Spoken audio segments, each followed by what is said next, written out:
Hello. Welcome to this little shorter maybe live stream, a bit spontaneous in comparison to usual. So, as you may have. Okay.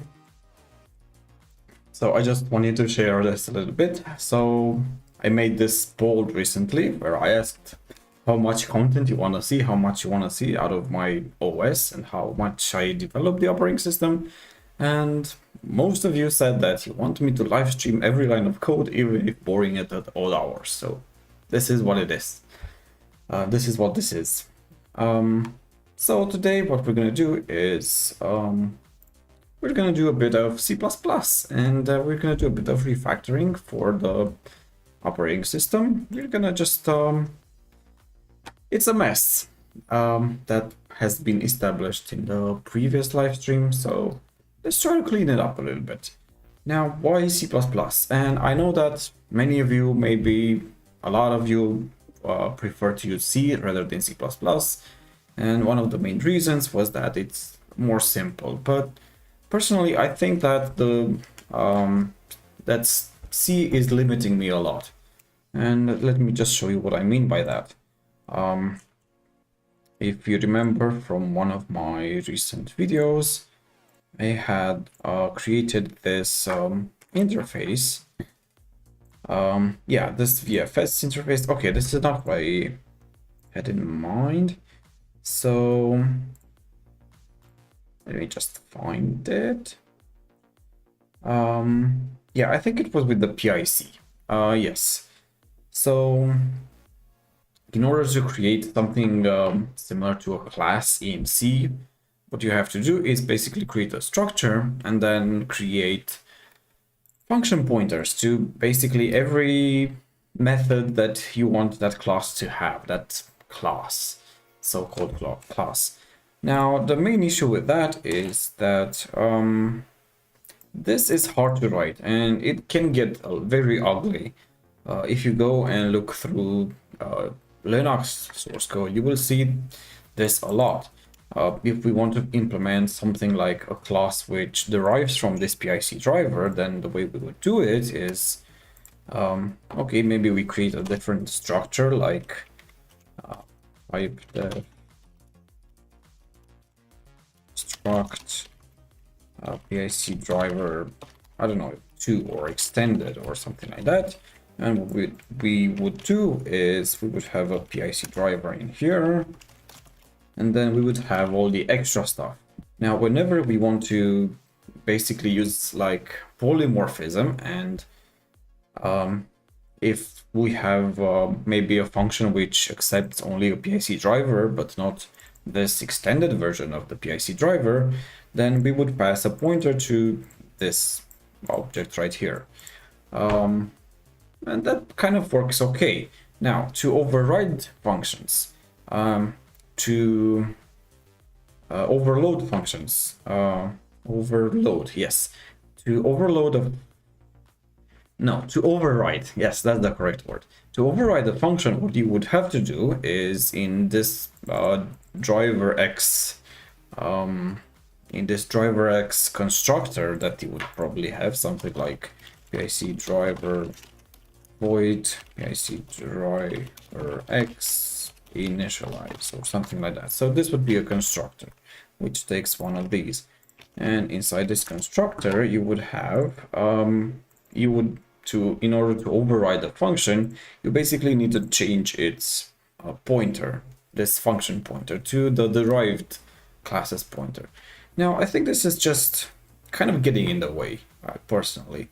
And I want to use C++ instead of this.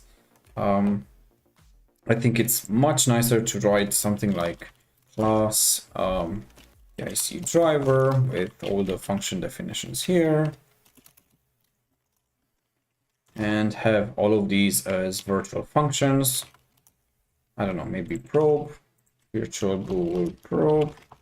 And then whenever we want to create a derived class, we just do class PIC driver X, derived from public PIC driver.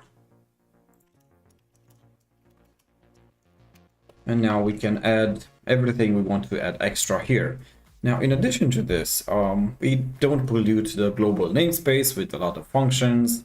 We don't have to write PIC driver x underscore something function name all the time. And I think it's just a lot nicer for code organization. One of the many concerns people have about C++ is that maybe it's a little bit slower than C. And I don't know what to say about that. I haven't really found any conclusive benchmark, because a lot of these benchmarks will just do something like use inline assembly or use like the GCC intrinsic operations. And that kind of defeats the whole purpose of the benchmark. What are we comparing actually? You're just comparing what the C compiler, the GCC and G++ generate in comparison to each other, or what are you trying to do? And I think a lot of these benchmarks kind of miss the point. Also, it's kind of hard to create a benchmark which would be, it would be good for a real-time application. So, in conclusion, my point is that I don't think C++ is any slower than C. Maybe there's a very small difference, but it wouldn't matter anyway. And when you have to do stuff like this, like implement function pointers and have to do a lot of manual work to get these to behave like classes, I think you're better off just using C++ instead.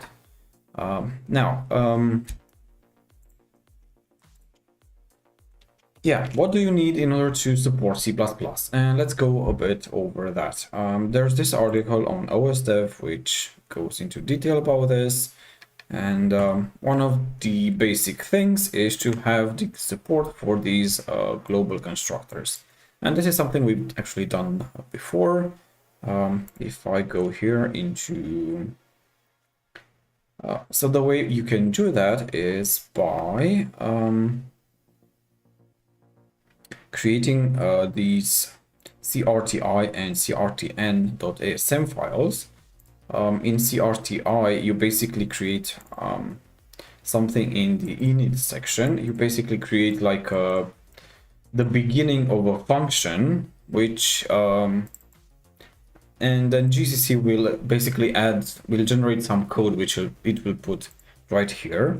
And crtn is basically like the end of that function. So what we do here is just clean up the call frame. And in crti, we initialize the call frame.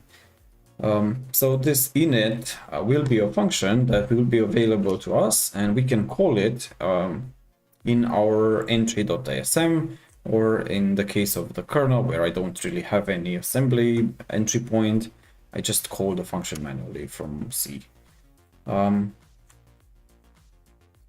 If I go here right before jumping into the C code, here I call the global constructors.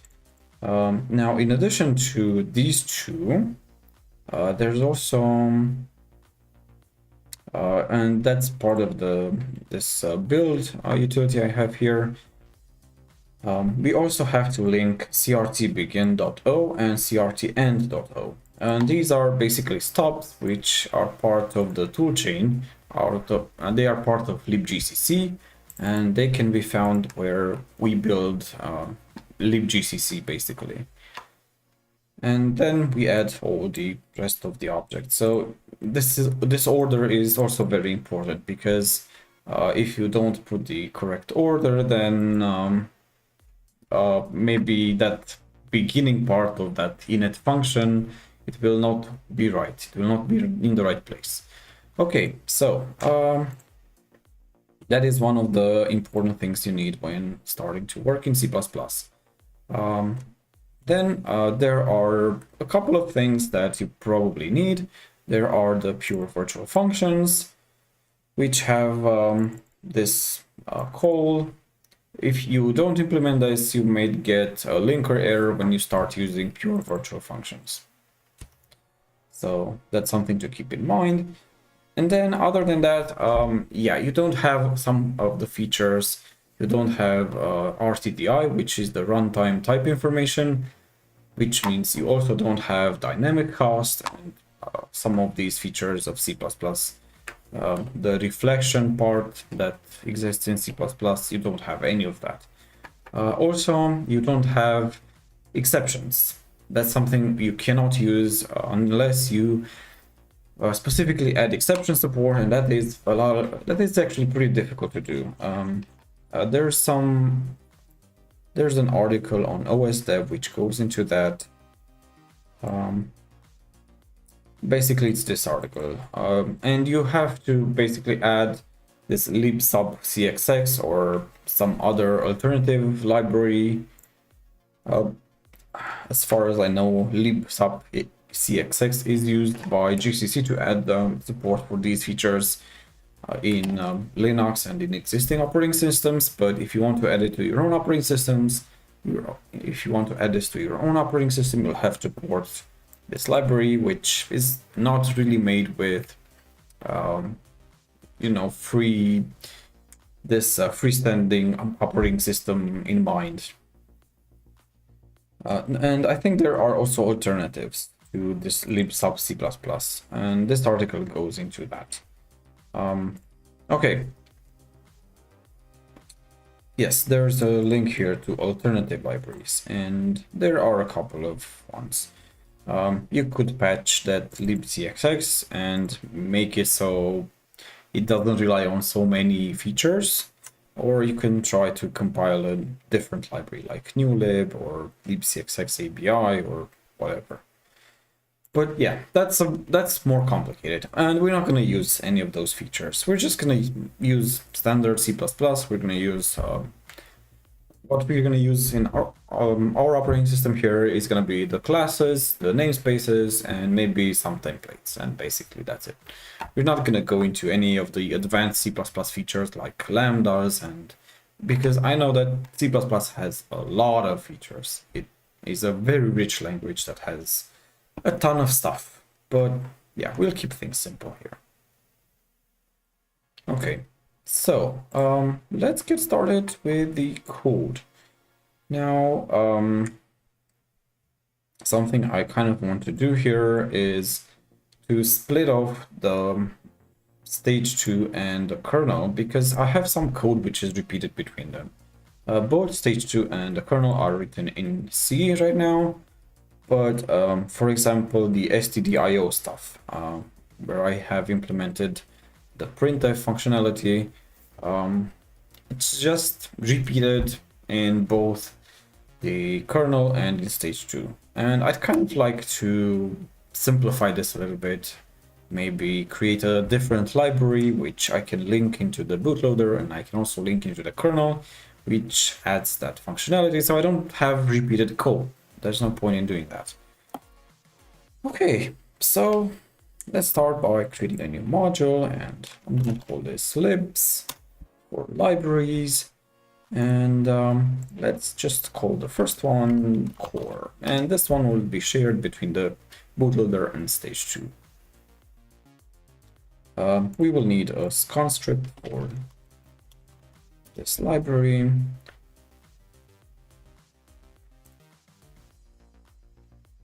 And I'm going to copy the one from the kernel, maybe, because that's the easiest way. Okay, let's see what we need here. We don't actually need this linker script here. This is going to be much simpler. We're just going to generate a static library here. We're not going to generate like a binary, like an ELF binary that we have here. So let's see. That's something I learned recently, is that cpath doesn't do anything. It's cpp path for both C and C++, so this one is useless. Yeah, and if I have any assembly, then I will also want to have the current directory as in the include path and to output it to elf. That looks good. I don't think I need the CRTI and CRT and stuff, so I'm just gonna delete it. And then let's just call this libcore equals m dot static library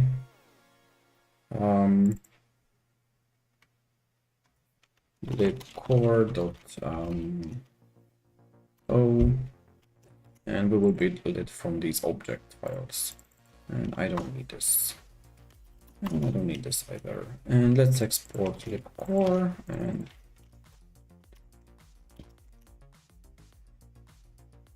okay, and let's add a file here just to test that everything works. So test.cpp.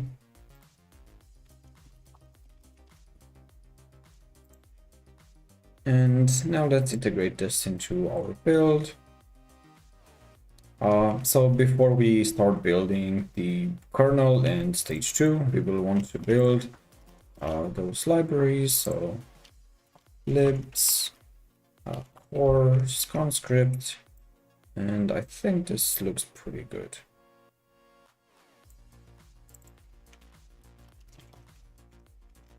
Into the libs core directory. Okay. And now let's try to link this library into stage 2 and then into the kernel. And make sure that everything works before going any further. So right here we should be able to also import the libcore library, and then we can link it. We can add it to these object files. So put it here. And I will add it here. Actually, let's create a static libs variable. I think this might be clear what I'm trying to do here. And then here I'm just adding all the static libs. So the star is used in Python to basically unwrap a list. So instead of putting here the actual list, like the static libs list, this is not going to be a list. This is going to be all the elements in the list. So the star basically unwraps the list. Okay, let's give this a try and see if we can build it. Okay, looks like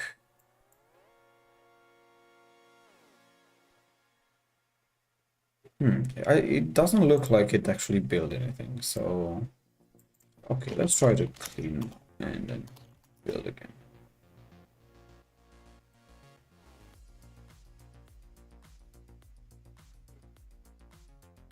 Okay, so I should see. I'm not seeing anything. Did I get something wrong?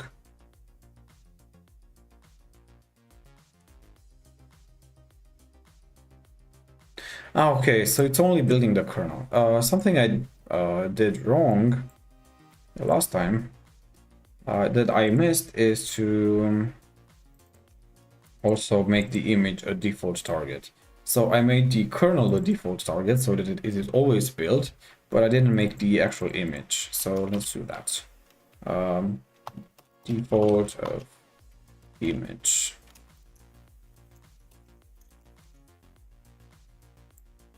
And now image should also be a default target, which means that it will be built. It will basically be always built. It's like making it the first target in make. Okay, and I think it worked this time.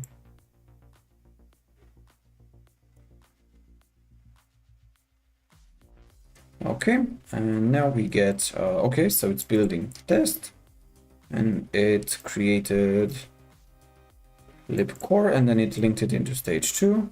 And for some weird reason, it's thinking that the image.img is up to date, which is clearly not. That's weird.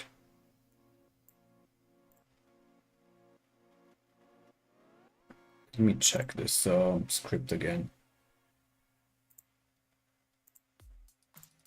Okay, but in any case, linking has worked, so at least that part is good. I don't know why I did not build the... maybe in the image. Let's see.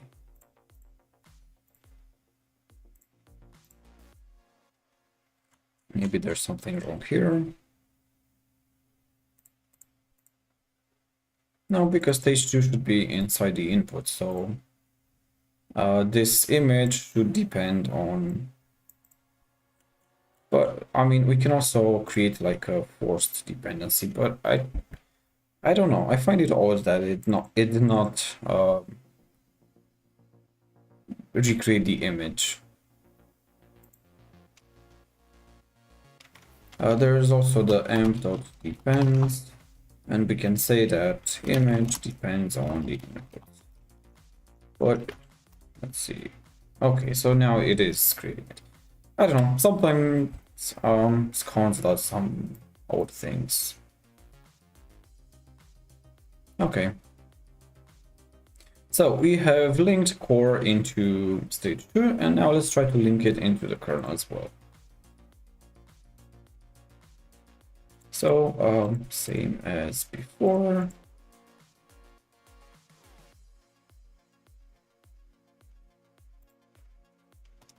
Static libs equals, and we will build a list, and let's import lib core and add it here.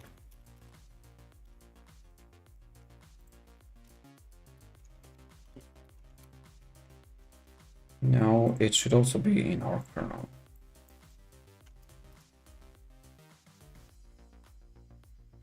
And it is.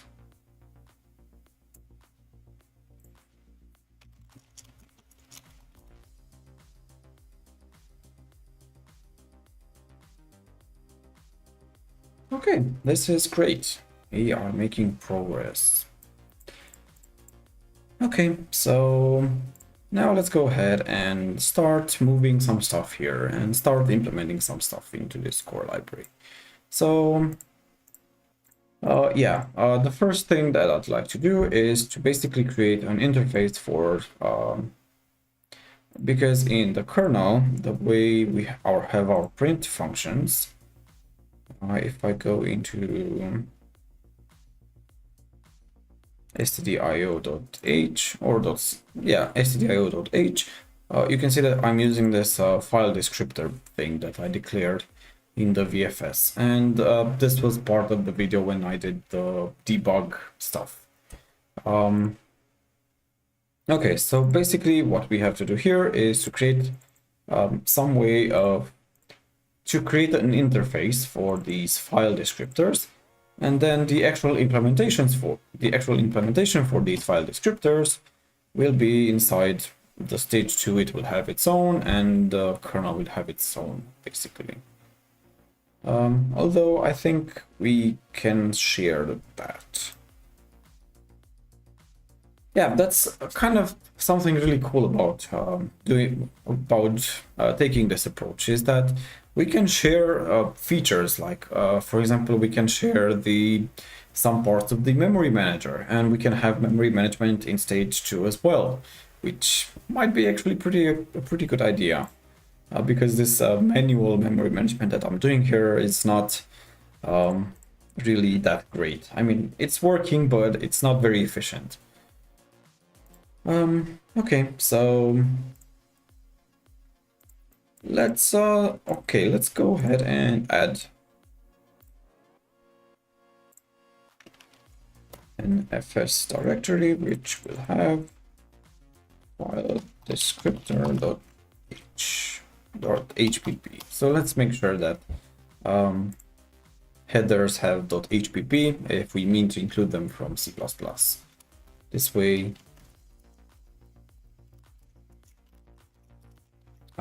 we know for sure which headers are meant to be used in C and which are meant to be used in C++. Okay, and I'm gonna create a class file descriptor, and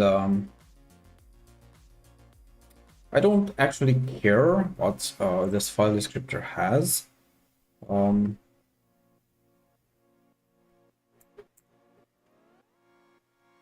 Yeah, I don't even care what's in it. All I care about is that whenever I try to call like printf, and whenever I want to use this file descriptor, all I care about is that the VFS knows about what this type is and it knows how to interpret it. Okay, so I'm gonna add the ID here. So public, and let's use. Okay, I'm gonna use an int ID.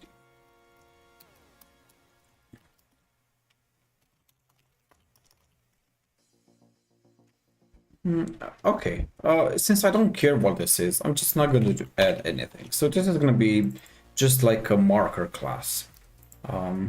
It's empty, it doesn't have anything, but the actual implementations will do.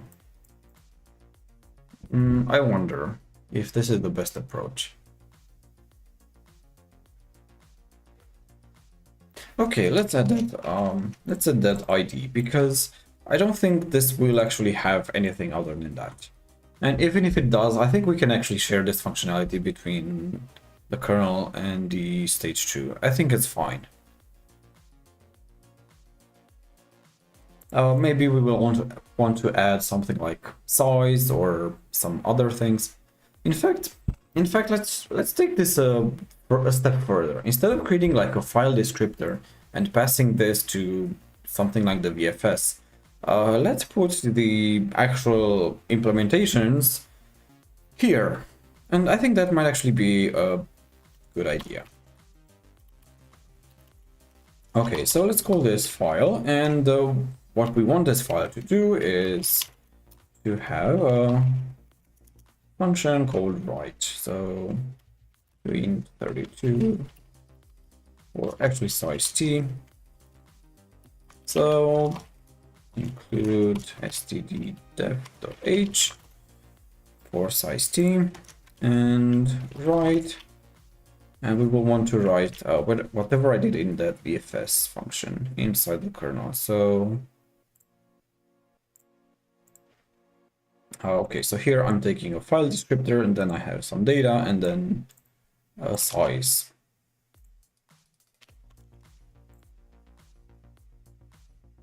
Okay, and for uint8, I also need stdint.h. And this is a pure virtual function. So the actual implementation for file is not going to be here. It's going to be in some other place. It's going to be, maybe the kernel will have its own and the stage 2 will have its own.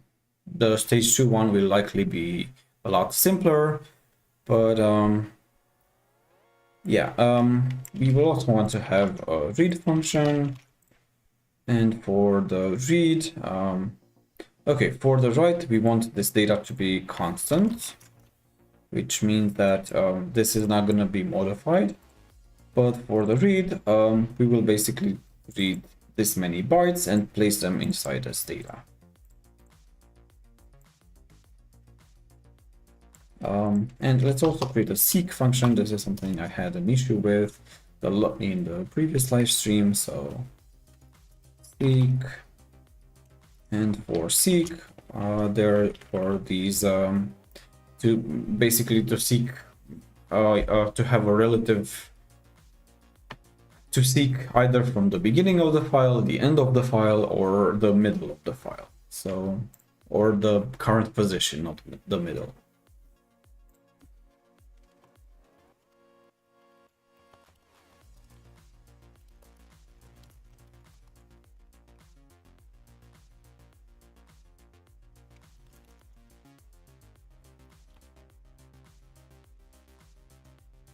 That usually means from the beginning of the file, current, and then end.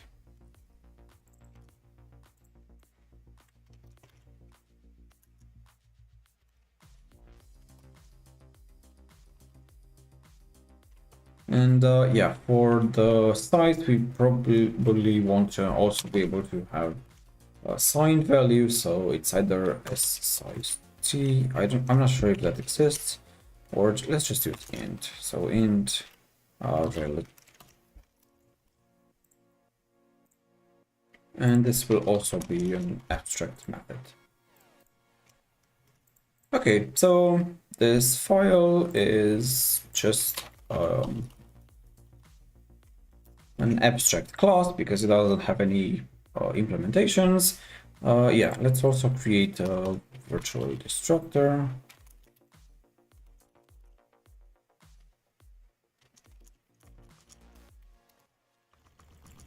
Okay, and it has a read, a write, and a seek function, so that we can seek from the beginning to the end. It might not be a bad idea to also add something for getting the size.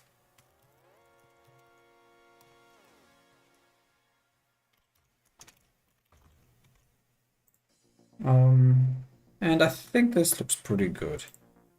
Okay, so using this file function, now let's implement these printf functions.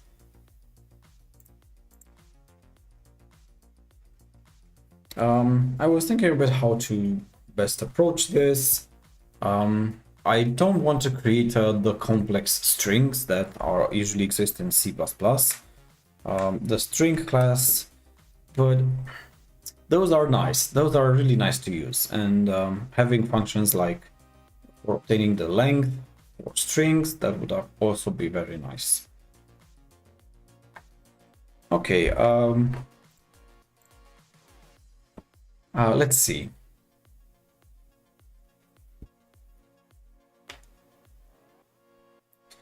So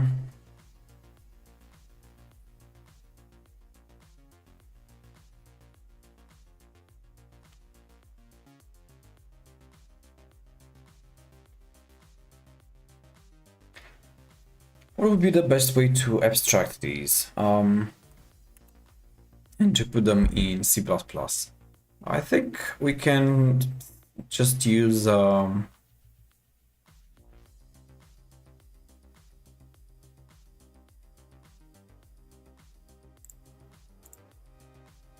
mean, we could still use the file class and add it here, because basically the console, the terminal will also kind of behave like a file.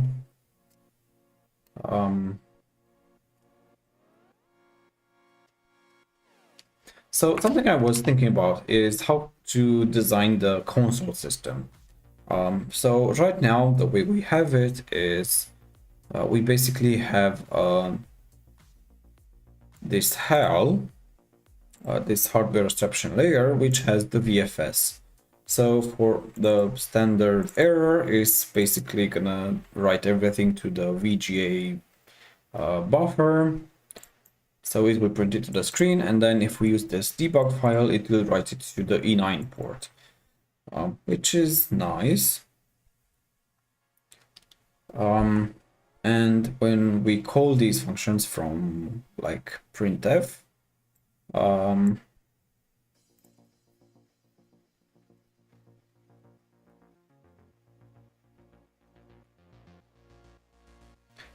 in printf, we basically just call VFS write to write something to this file.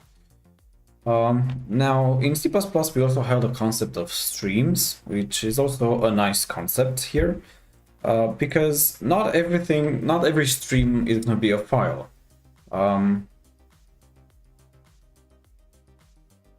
I was thinking about whether that would be a good approach here. Actually, I know what the best approach is. You know how on Linux there are different types of devices. There are block devices and there are character devices. So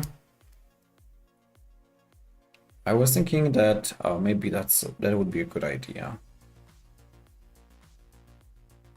But a file would also behave like a block device.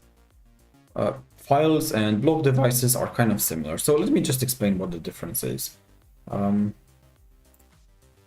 for a block device, the basic idea is that you kind of treat it like it's a piece of something, a blob. This is a block. And the way you interact with a block device is you can basically seek arbitrarily. You can go to any position you want. It's kind of behaves like a block of memory, right? And a file is kind of like this. You can seek anywhere you want. So I don't know, I want to go here and I want to read this piece of data. And I can do that. And after doing that, I can also go back and read some other piece of data. And then I can go to some other place and write some data there. So yeah, one of the characteristics of these block devices is that they behave kind of like random access blocks of memory. A very good example of a block device would be, for example, a hard drive. On a hard drive, it kind of works like this. You can navigate to wherever you want. You can read data from wherever you want. And that's what a block device is. A character device is a bit different. In a character device, you cannot usually seek. That's not something that a block device, a character device can do. In a character device, the idea is that you write data sequentially and then you read data sequentially. So a very good example of this would be, for example, the serial port, or I don't know, something easier. It could also be like an USB device. You basically write something, you write a command, so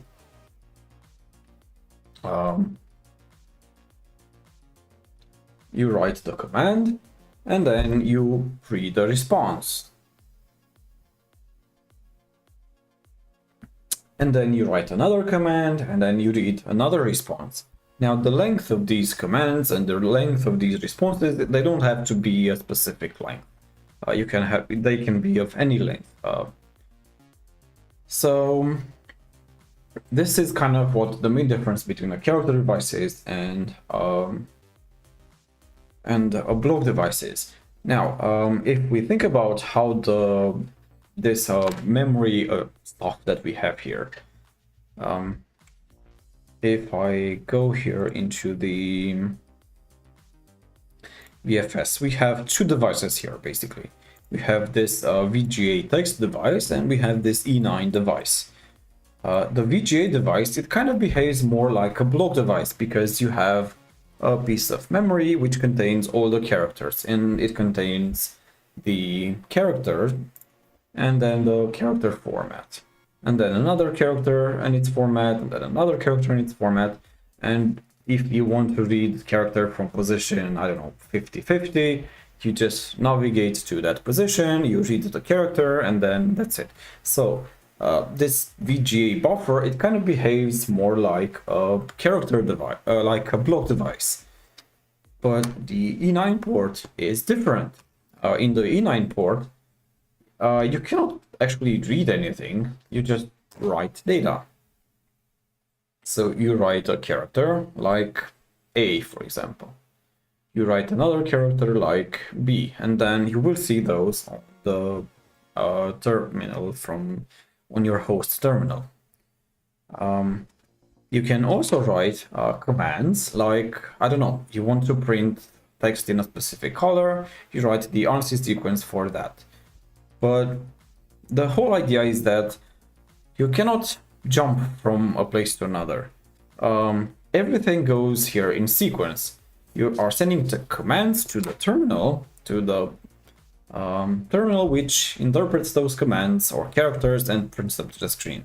But you cannot jump around. You cannot access whatever memory you want. It's not a block of data there that you can access randomly. On the other end is just a device that you interact with by sending commands, and that's kind of the difficulty we're in here, because some devices behave in a certain way and some behave in a different way. So let's think about how to implement this printf function. In printf, we don't actually need any of the block device stuff, right? All we need is to communicate with a character device.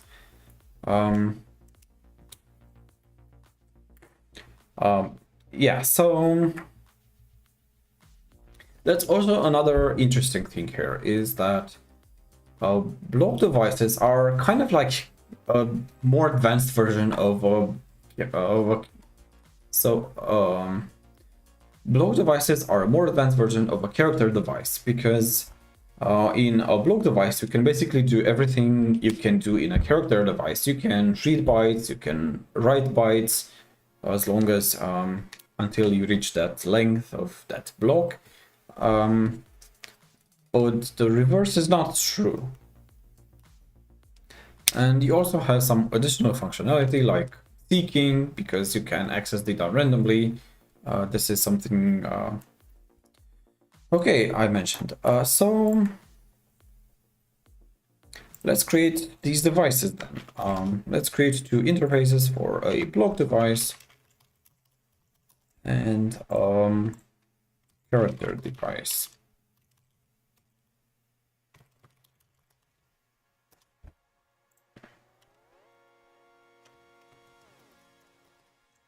So in a character device, what you can basically do is kind of what you have here in the file, except for the seek part.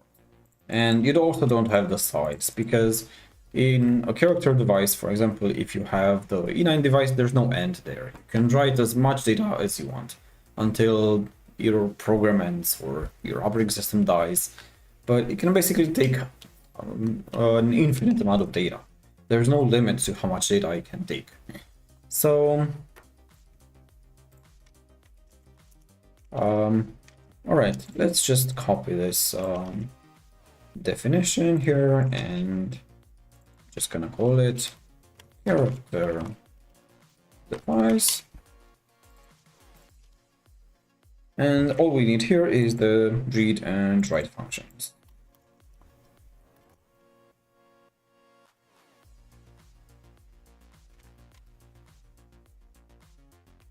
And yes, I also need to include stdint and stdef.h.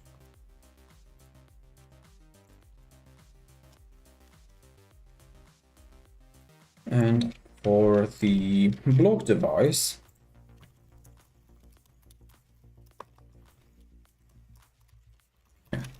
I will inherit from the character device.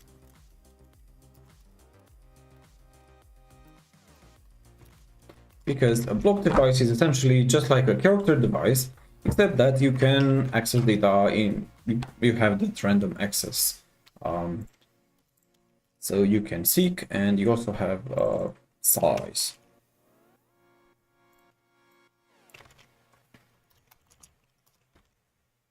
And yes, the seek position, let's also put that here into the block device.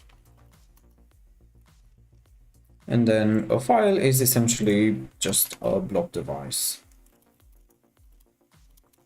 But it may also have something like a path, and it may also have some other things.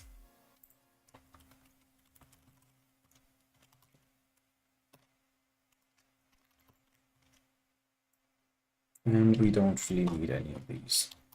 Okay, now what do we need for printf? And that's a good question. For printf, all we need is just a character device.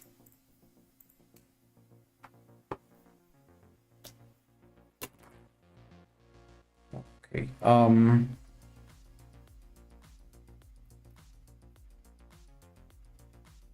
I was thinking a bit if I should put the printf in like a class or just have it be like a global function.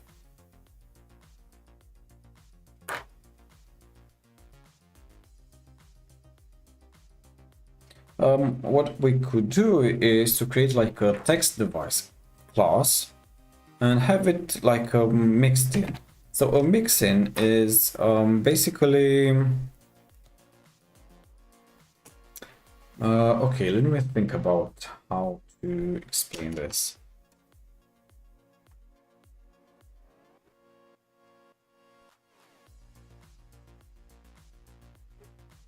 Okay, let's not do things too complicated. I'm just gonna create a global function that contains the printf implementation. So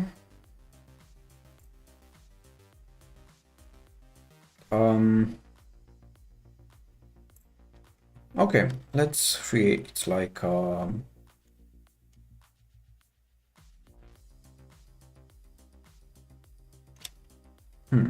okay, let's just call it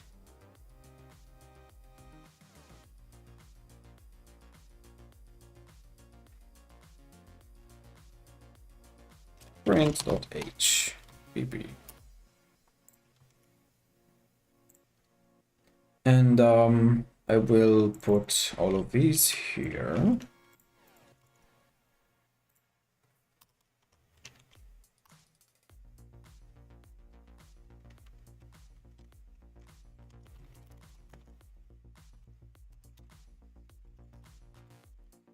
And all of these will just work with the character device.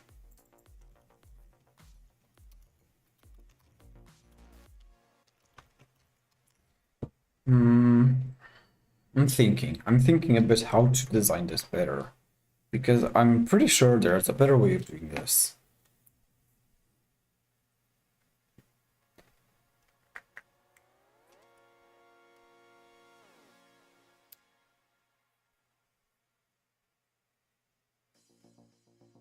Okay, so let's just create a class called text device.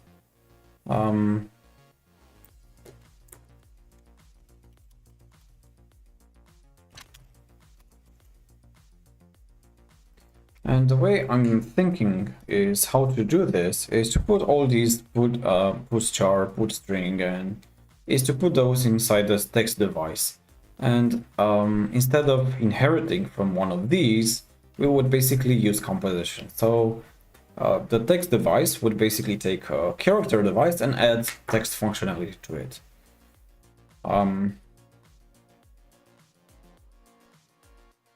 I think that's a pretty decent approach of doing this. Yes, okay, let's do this.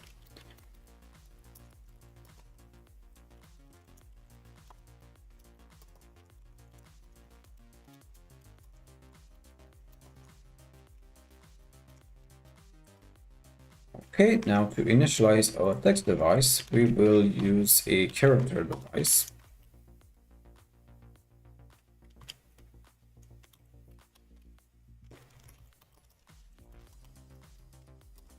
And of course, we also need a member which contains this character device. So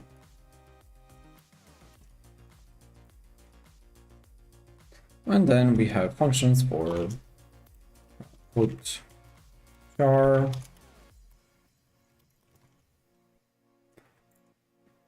actually, since we are in C++, we also have function overloading, which means that we can just do print and or put or actually write. Let's just use write. We can write a string. And then let's have format.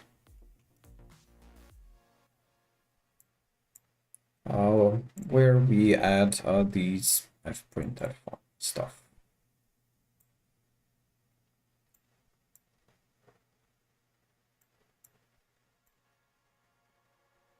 And for format, we will have the format string, and we'll have a couple of overloads.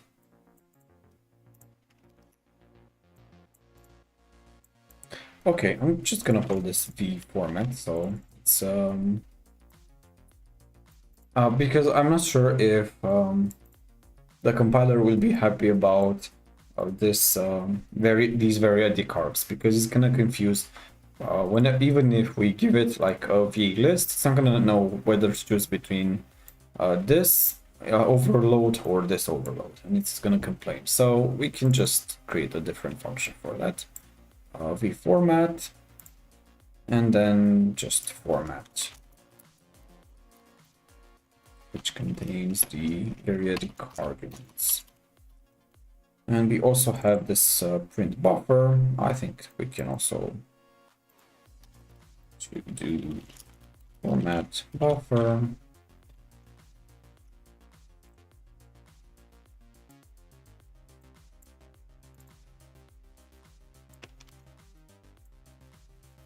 And this time let's use st instead of uint32 for the count.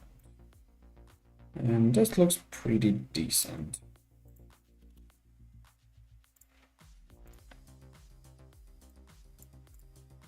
Okay, now these format functions also have some support functions, and I'm gonna add those as well. And basically I'm just gonna copy all the code from here.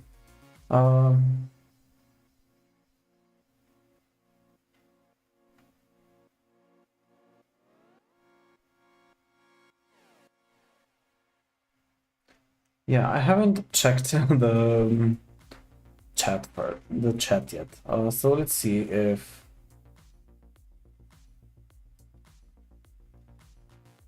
why do I use C# syntax when I write code? I kind of like it, but if it makes you happier, I can just do this.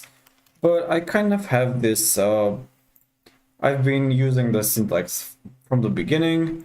I have basically like the class name or the module name or something like that, underscore, and then the function name. And I've already used this Pascal syntax already, so this is why I'm using it here, just to be consistent.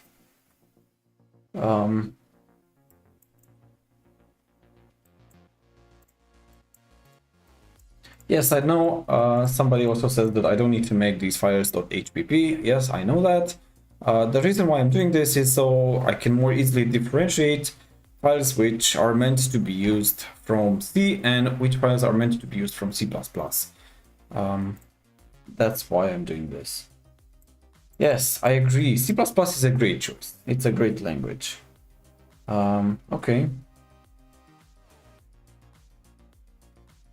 About the standard template library, this is something, of course, when doing your own operating system, you don't have the standard libraries, and you also don't have the standard templates.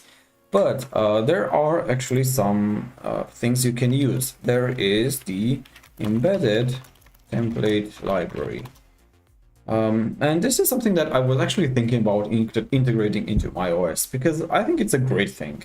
It's a great little library. I don't know how complicated it is to integrate, but it basically is a simpler replacement for STL. It is basically meant to be used in embedded systems. In embedded systems, a lot of the time you will not have things like dynamic allocation and many of the features that you take for granted that you have in the full operating systems. And this library is designed to work well with those, which I think is a great option. And I'm thinking of also integrating this into my OS because I really don't want to spend a lot of time implementing algorithms like sorting and containers, vectors, and that kind of stuff. For me, those are not that interesting. I've done these like 100 times in every job interview, in every every time we started learning a new language in university, we started learning how to build containers, how to build a vector, how to build a list, how to build a whatever. I'm done with those. I don't want to do those anymore. I don't care about containers. If you enjoy working on containers, sure, make your own. But I really don't like them. I really don't like building vectors and maps and all of those. Okay, let's see any.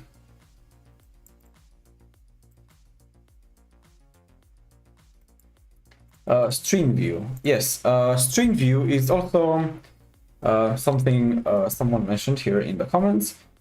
String view is a great idea for creating like a lightweight string. So instead of having const char everywhere, you can use string view, which basically would have the same interface as the normal strings.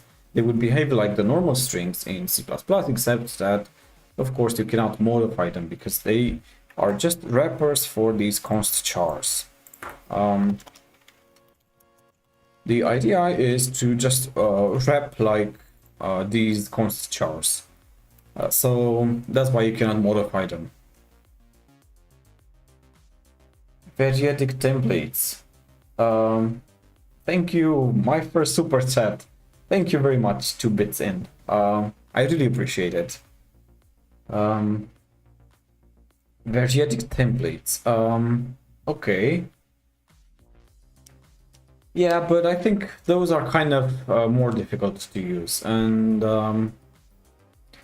variadic templates in C++ work by use of kind of like recursively, and they are kind of hard to understand in my opinion. Sure, they're not a bad idea, but for something like this format function, I would just not use it. I would just use the plain variadic arguments from C. Using liminin as a bootloader. I've got this question a lot, and I'm not gonna use it because I just want to have my own bootloader.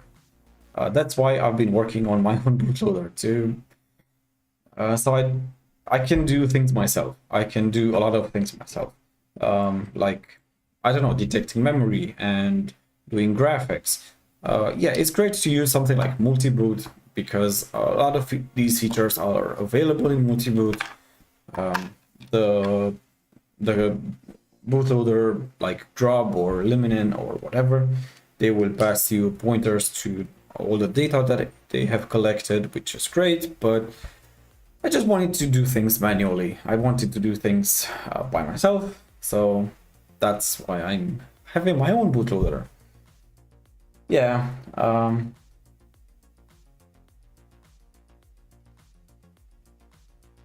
there's no background music, really? I thought I had background music. Let me check. I think there is background music, it's just very low. And it's been repeating the same song a lot. So.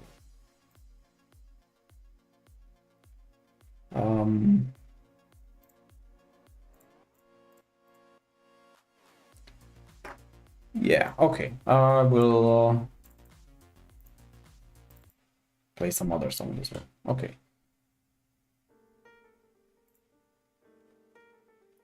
STL in freestanding mode. That's interesting. I've never actually tried it. I will look into that. That sounds like a good idea. And that's where you can have a CD string view and some other stuff. Yeah, that sounds great. And CD two chars, type traits, and a lot of features. That sounds great and worth checking out. I will think about it. Okay.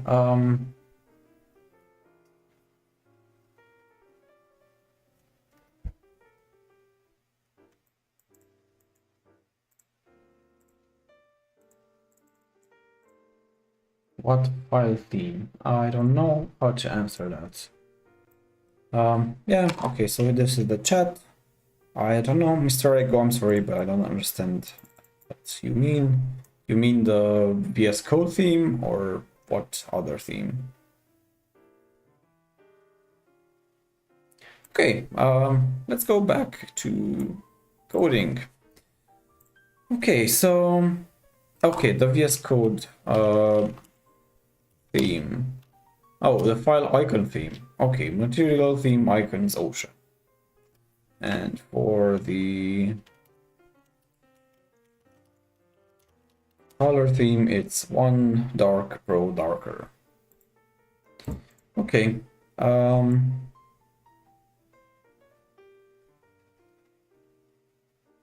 Yeah, so we have created these functions here. So let's also create a C++ file, a CPP file where we implement these.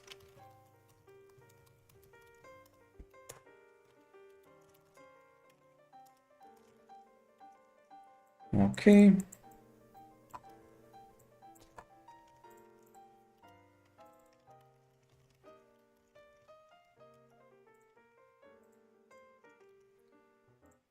Okay, so the constructor is actually very simple. We just initialize the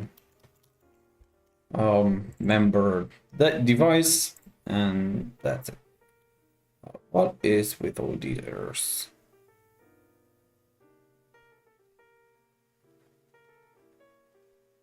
Okay, I think it's not finding character device for some reason.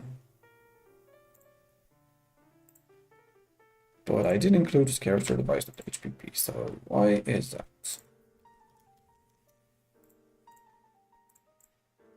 Come on, VS Code.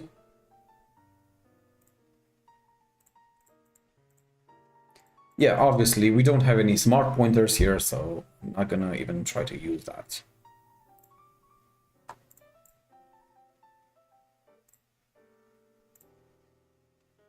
Okay, it looks like VS Code is acting up. I don't know why it's giving me those errors. Anyway, so to write a character, what we need to do is just go to dev, which is the device, and call write. And for the data, it's just a pointer to the character and size of yes, yes, of course, obviously you can get smart pointers if you implement new and delete. Yes, of course. But yeah, we don't have a memory manager yet. Those videos are in the works right now. I'm working on the memory management, the first memory management video, and I'm hoping that it will come out soon, in maybe next week or the week after. We will see how fast I can get it done. Okay, maybe should we return whether this has succeeded or not? Okay, fine, we will do that.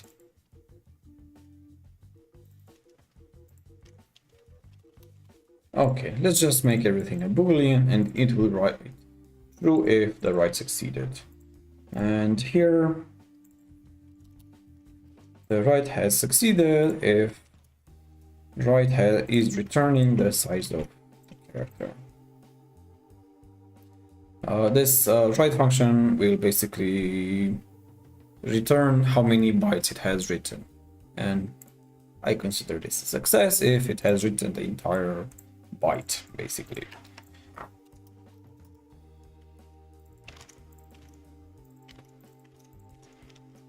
Okay, for the write, okay, so this would be like the put s function from stdio. I can just copy it because there's no point in trying to re-implement it. And all we need to do is just call write for the current character and then advance to the next one. And yeah, return should be true if all of these are true. So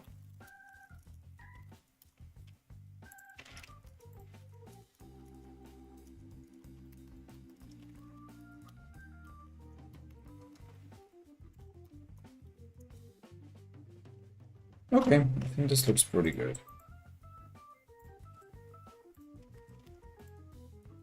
Then vformat. Let's do vformat. Okay, for vlist I need to include stdarg.h.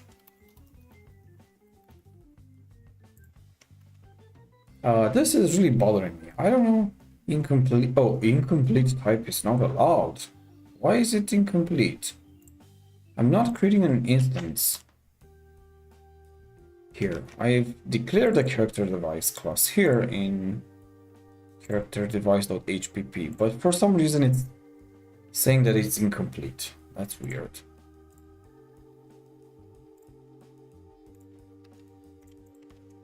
I don't know. VS Code is acting up. I will see whether what is the problem with it later. Okay, this might be a problem.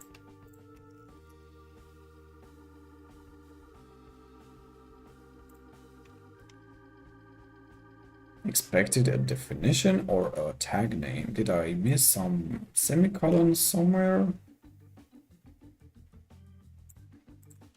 I have std_arc for the vlist. I honestly don't know why it's complaining.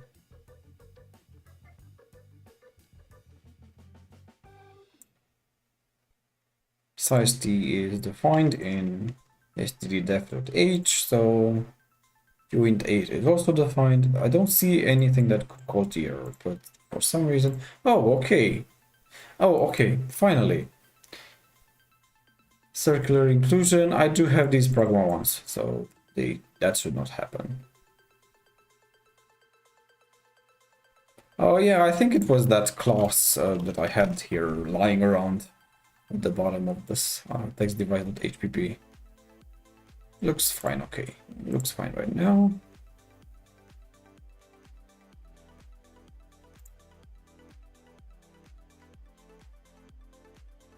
Okay, so there's a little error here. So I'm passing it a char, but it's expecting a const uint8. So we can just do reinterpret cost here to...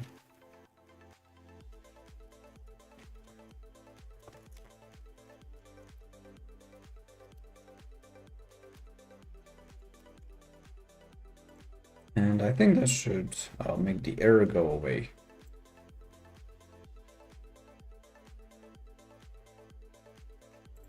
Okay, so let's go for the v format.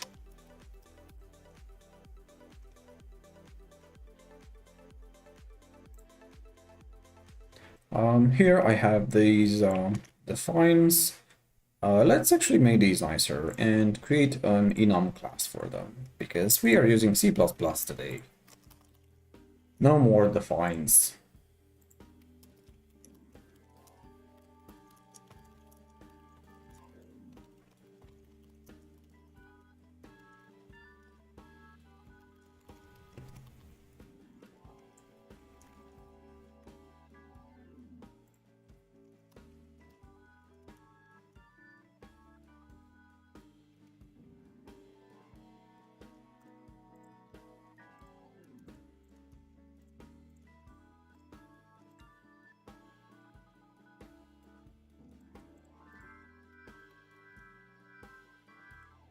Const expression. I'm not sure for what I would use const expression. In this case. Please clarify.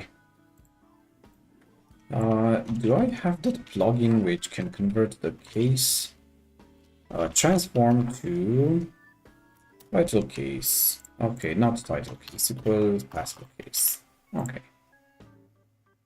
For my numeric constants. Oh, okay, yeah, okay, sure. You mean like doing const expression int a equals something, right? Right? Something like that. Okay, sure.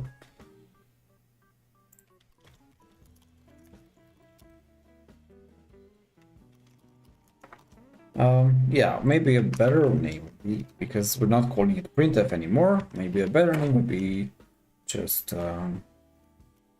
format state and format length.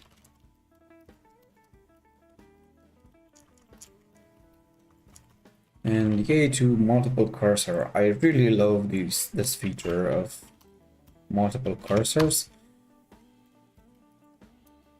you just hold down Alt and then you can select multiple lines at the same time.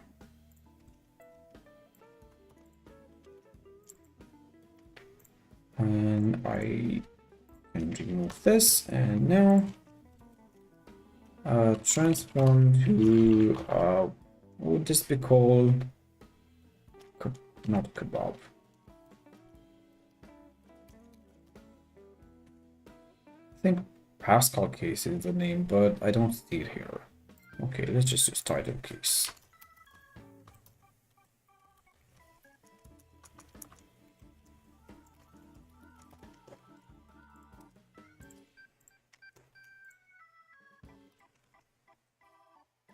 Okay, and now let's copy the implementation. Okay, I also have these hexadecimal characters. And yeah, let's put them as a constant here.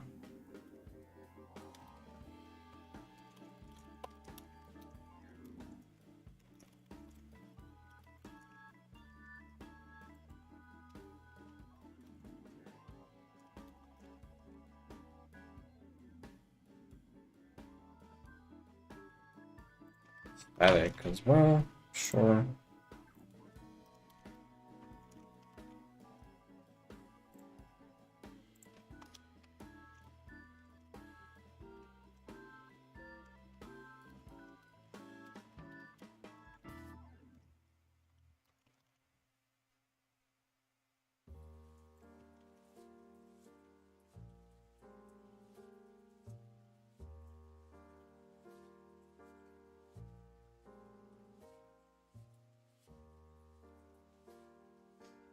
Yeah, I think you took 2 bits in. Very, very helpful suggestions with const expressions.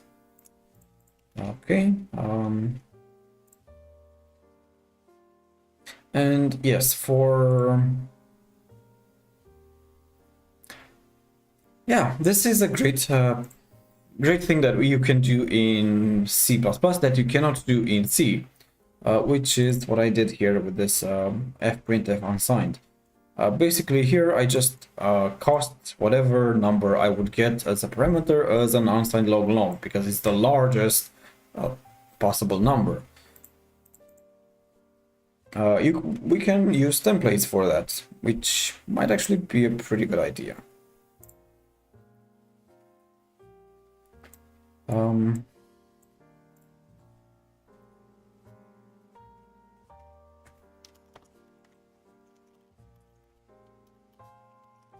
So let's create a template.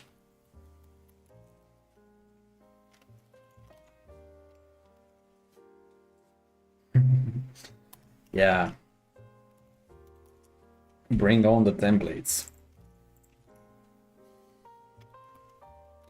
So I will create a template for write, and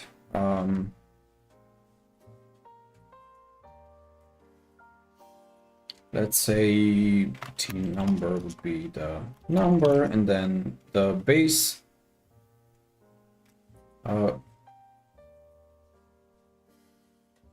do you have cstdint and cstddef in libgcc? Do you have those? I'm not really sure if you have those.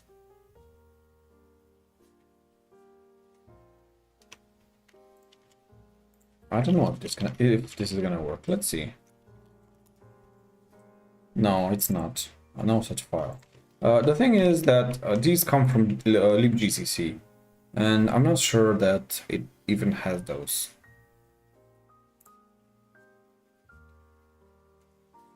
You use them. Interesting. Let's see.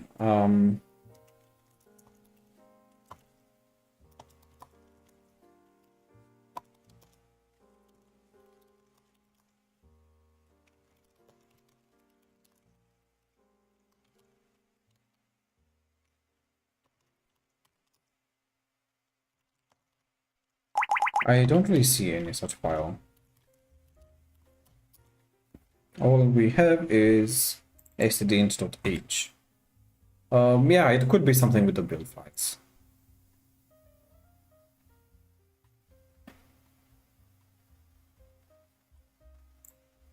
Okay, I'm just gonna use these for now. Maybe I will look into that. Yes, I do use the cross compiler. Yes. So I need to use the libgcc, the freestanding libgcc. That's right. Yeah, obviously, in the straight up Linux GCC, you have a lot more features than you have in the cross compiler. Okay.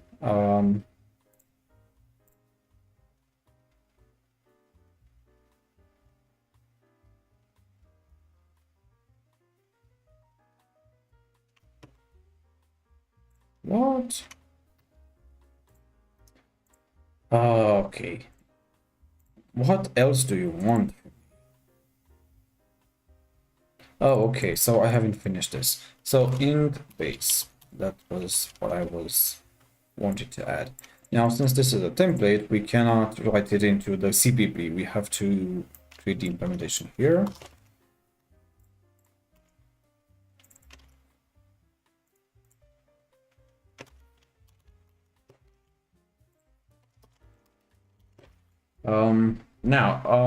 The thing is, we need to have two cases here for one for signed and one for unsigned types.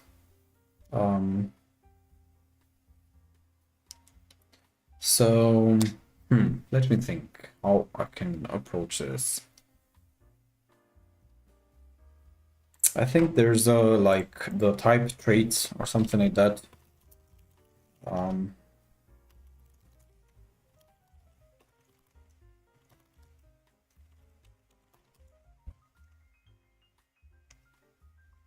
I don't think we can specialize this template just for based on signedness.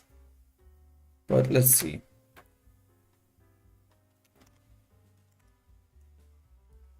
Okay, these are features from the standard library, but I don't think they are gonna work. Yeah, there's the type traits from Boost, which can also be used here.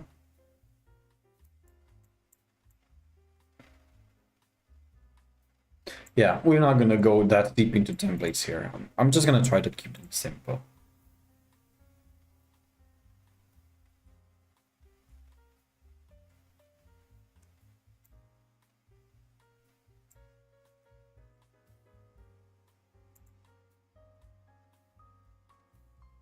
Okay, so obviously we need to figure out whether this number is signed or unsigned.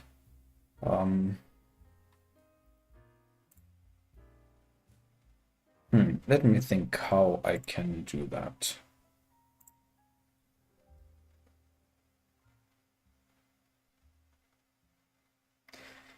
Come on, 2 bits in. I know about type traits, but I don't think we have them here.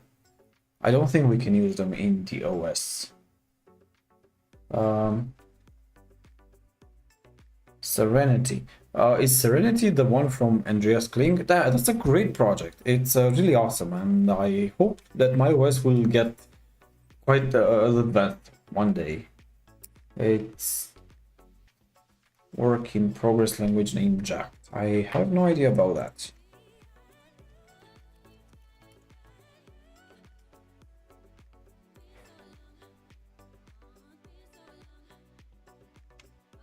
Okay, so it's a language which transpires to C++.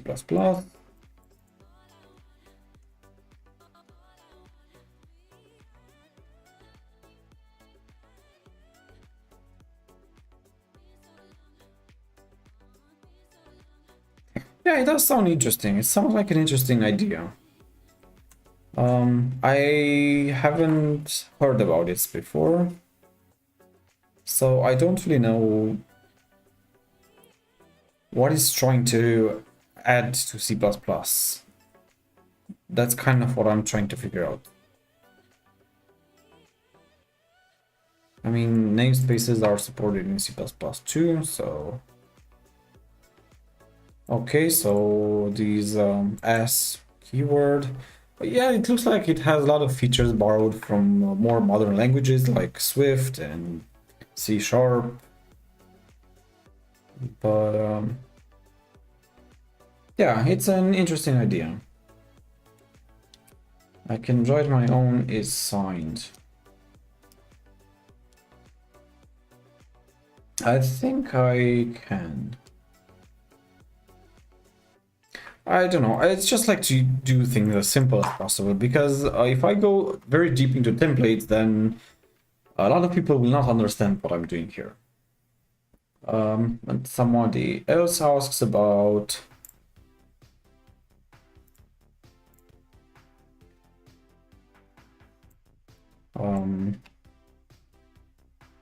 X3 or 4. I mean, if you have for operating system development, then X2 is probably the simplest one that you should start with. X3 is basically X2 with some additional features. I think journaling and some other features, but X2 is like the most common base between them. And starting with X2 is probably the best idea.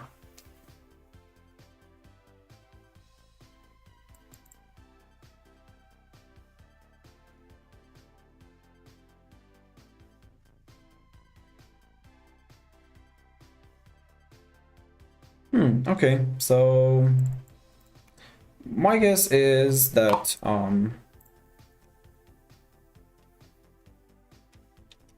okay, let's call this CPP. So these are C++ specific things, and let's call this type traits.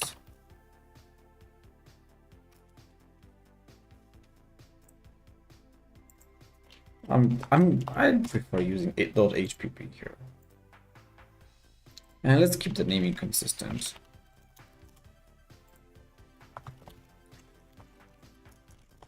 Yeah, so is signed will probably work something like this.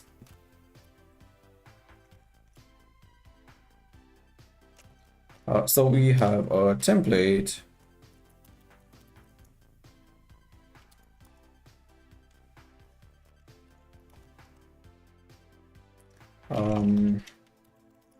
And it's probably a const expression. Bool is signed. And for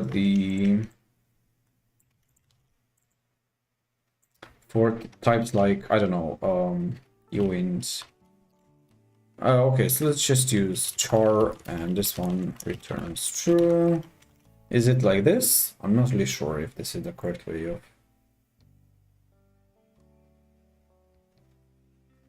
Yeah, I think this is how you can do that. But I'm not really sure how you integrate this into. Okay, so the way you integrate this into this template here is to basically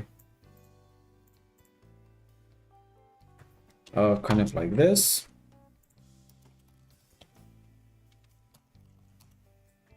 Traits.hpp, and I would add an additional parameter to this template, which says is signed of the number. Is it something like this? I think so. So char, short, and int, long int, and long are all signed.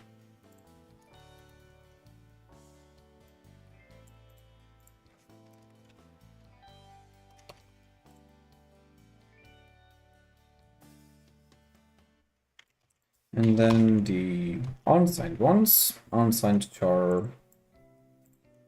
Let's just put this on a single line so it's easier to copy.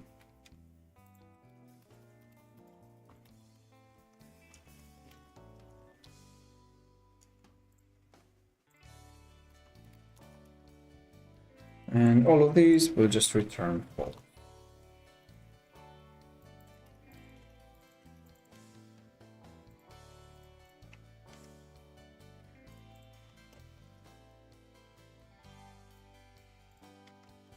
Okay, so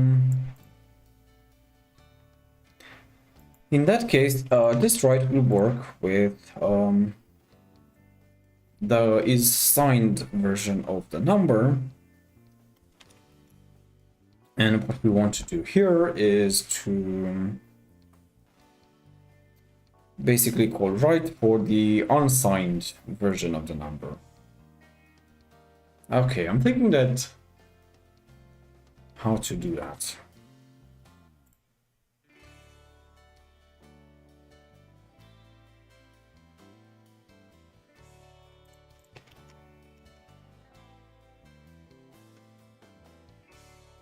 Okay, so for a signed number, we basically need to check if number is smaller than 0. Yeah, actually, let's just go ahead and copy the implementation from here. Here it is. So if the number is smaller than 0, we print the minus character first, and then we call the unsigned version of the function with the number negated. And for unsigned, it's pretty simple. Okay, then write the minus character and then cast this to an unsigned, but I don't know how to do that. Let's see.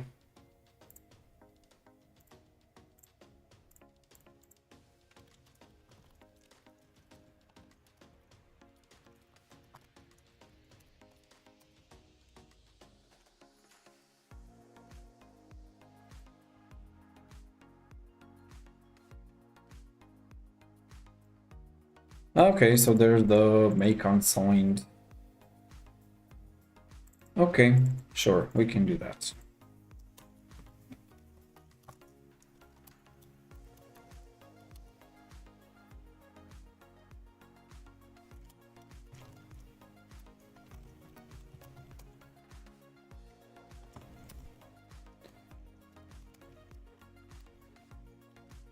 And the way this works is that we have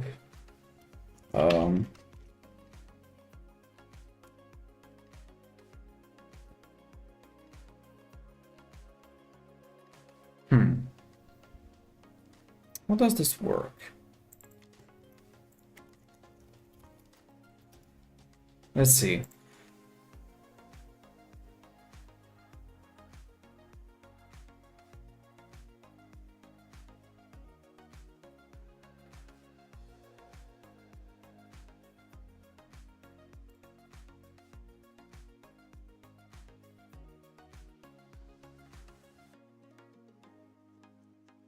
Yeah, I know it's done using template specialization, and that's kind of what I'm trying to find out. So what I would have to do here is to do a type def,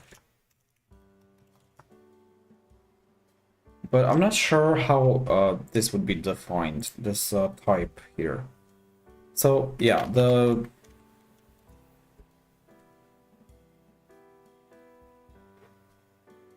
okay, so it might actually not have anything, and just the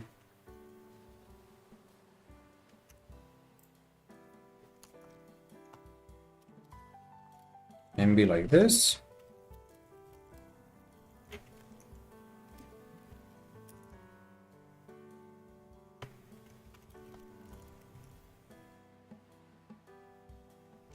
And then the specialization would be something like this, template. I'm not sure if this is going to work, but let's try it. Char to unsigned. Char.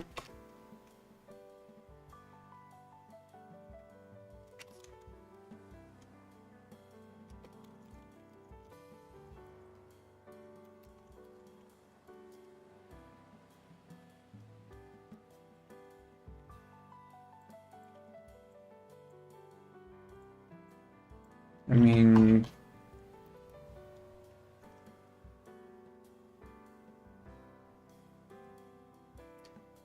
why did I choose snake case? I don't know. I just went with it. I guess kind of used to it. I usually kind of prefer this one to the one from Java, which is like camel case, I think.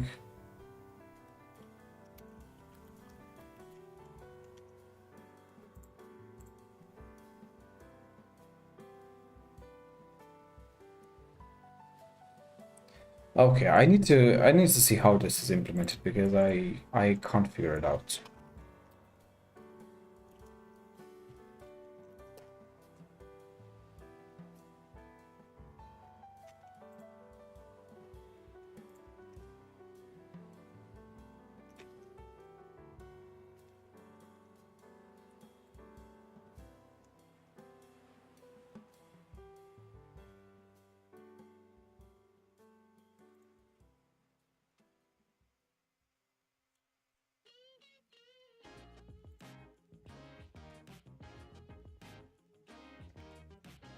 I can't find it in the actual implementation.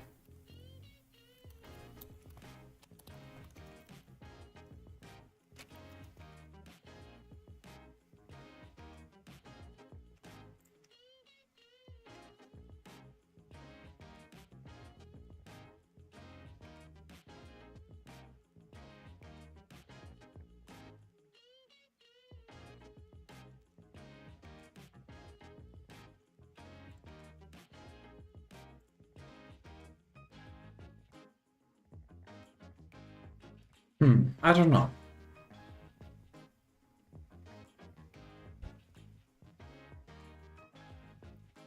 So the way I would expect it to be would be something like this. So type def,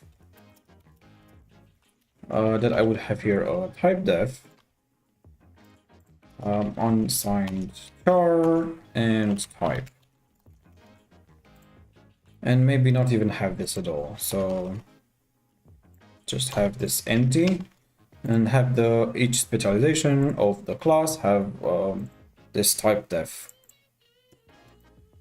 Okay, let's try it this way and see if that works. So for char, then for short, it would be unsigned short. For int, it would be unsigned int.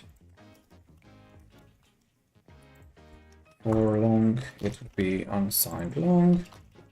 And for long, it would be unsigned long.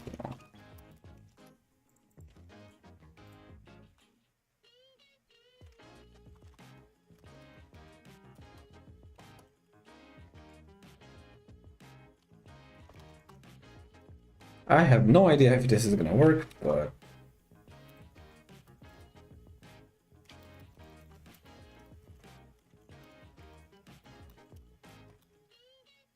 of minus number and then the base.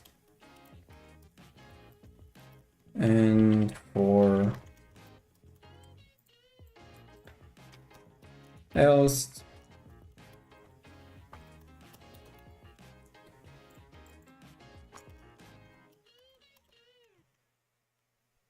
okay, and then for the return.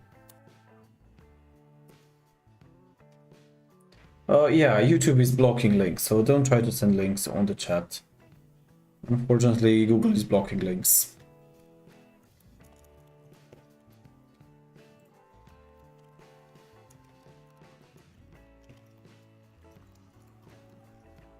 Okay, so if the number is smaller than 0, I write the minus sign and then I cut this to this make unsigned that I hope it works, I have no idea, with the number negated.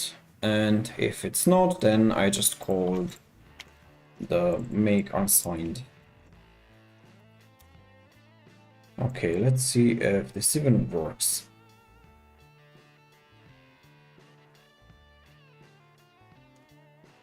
Okay, we do have some errors.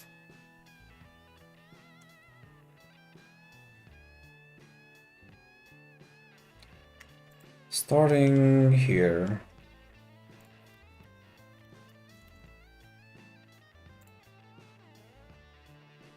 Wait, what is with these errors?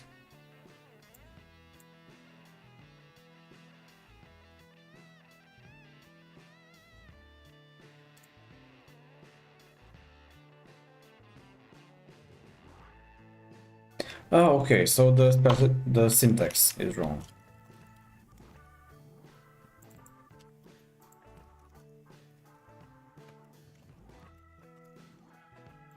short, and then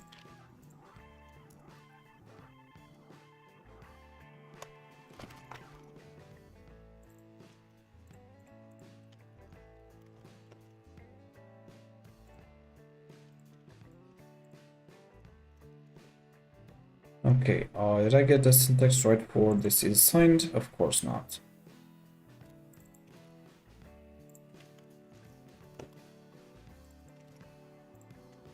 Of course I got this wrong as well.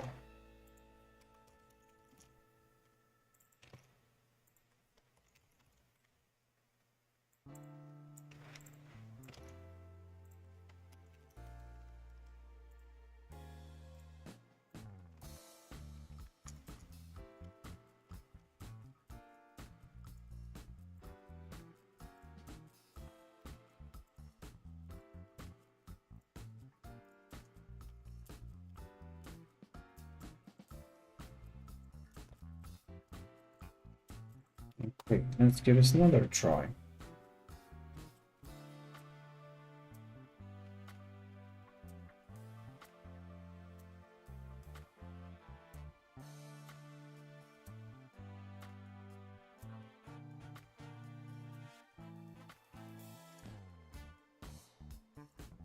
Okay, and then I'm using it wrong here, so let's fix that.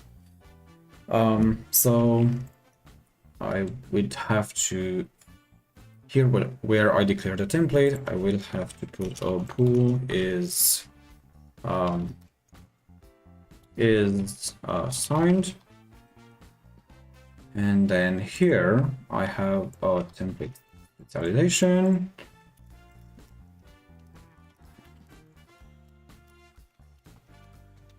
With the number, but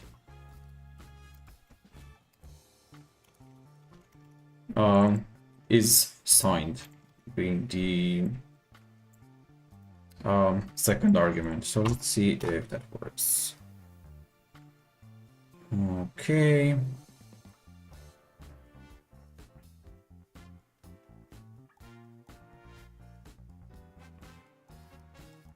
Okay, it's not letting me do the partial specialization.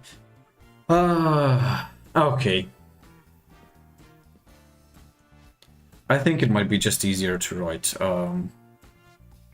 to not bother with these complicated templates, because they're making life a nightmare. Okay.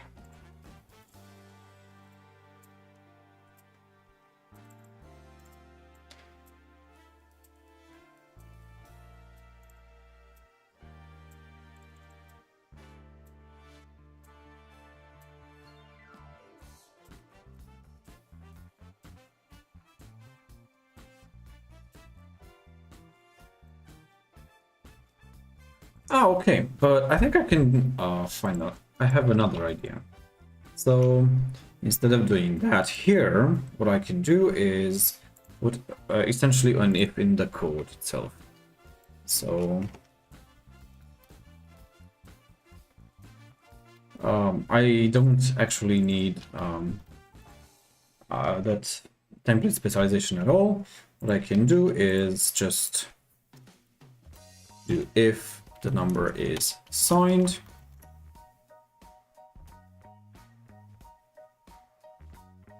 and I'm going to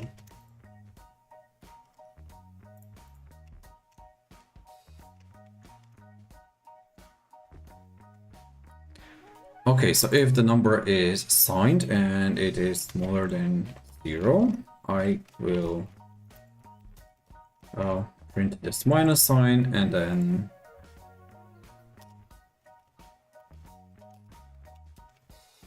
here in this make unsigned, let's just not do anything. So if it's one of these specializations, then yes, we do want this type to be unsigned char. But if it's like already a signed type, okay, so if it's already an unsigned type, then all we want to do here is just have type be the same type. So type name, type def type name, I think, or something like that. T type.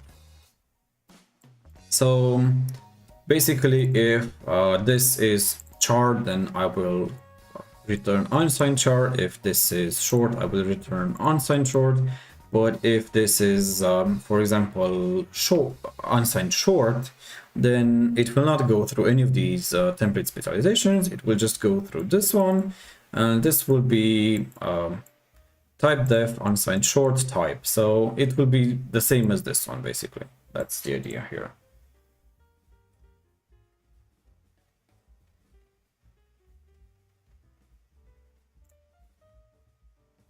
Okay, so yeah, okay, so where was I? Okay, I was here in this implementation. So what I can do here now is to create make unsigned of the number type and then have unsigned number. Unsigned number. Okay, and in this case, the unsigned number is minus the number. Else, the unsigned number is just the same as number.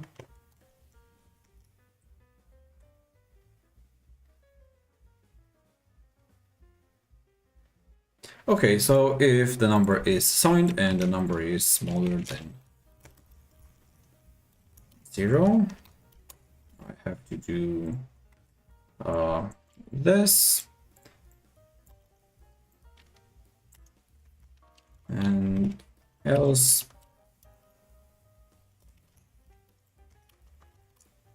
unsigned number is the same as the number, so I don't have to do anything. Okay, and then I don't need this code anymore. Just write the implementation I had here for in stdio.c. Let's just copy this.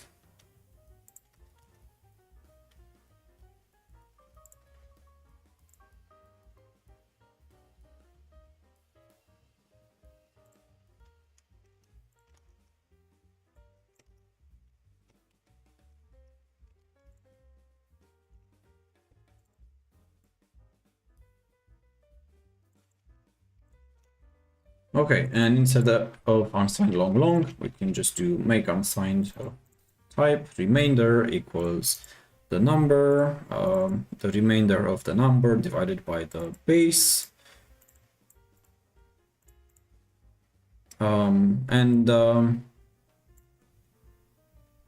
Yeah, I think this looks pretty good. And instead of output C, we just use write buffer of plots because it's a single character. And I think this looks pretty good. Let's see if we can compile this. Okay, we still have some errors to fix.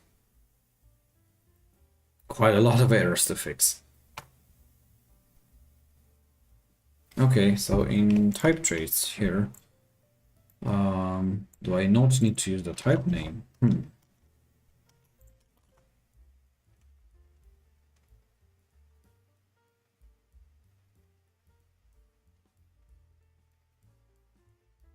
Okay, so I don't need the type name here, but I do need it here in when I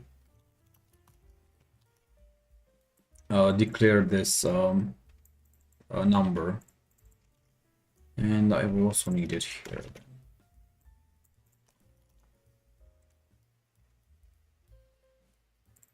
Okay, and just a few more fixes.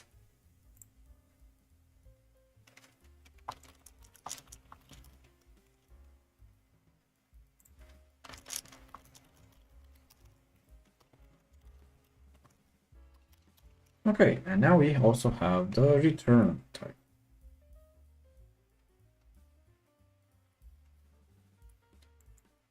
All right, and I think that wheel is okay. Still have some error.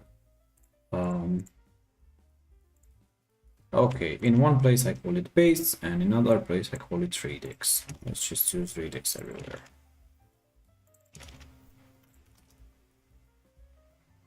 Anything else? No return statement. Okay. Yeah, we should fix that. Okay, so when we write a character, we return whether right is equal to size of C. That looks good. Okay, what else?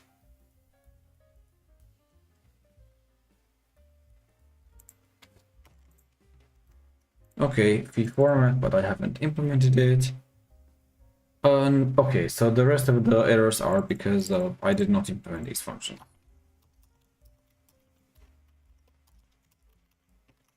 All right.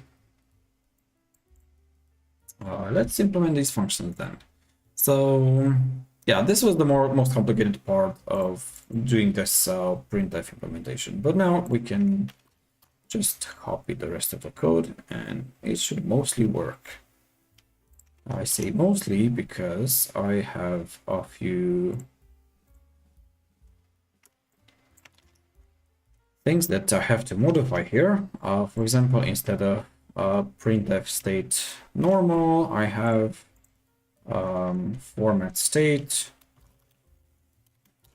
normal. And instead of printf length, I have format length default. And this can also be a format state. This can also be a format length.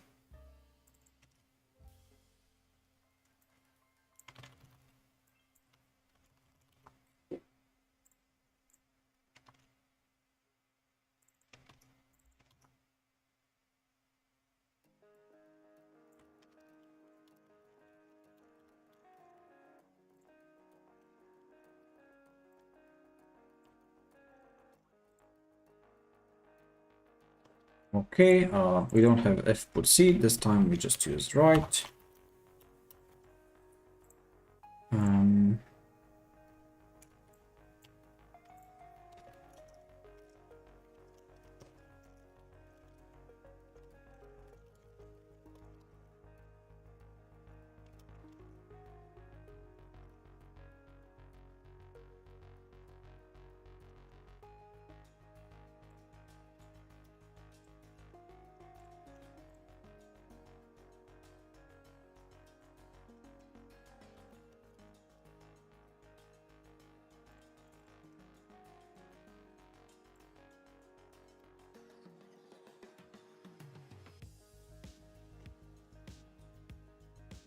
Oh yeah, this beautiful go-to.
Okay, I think I fixed most of these. Okay, a few more.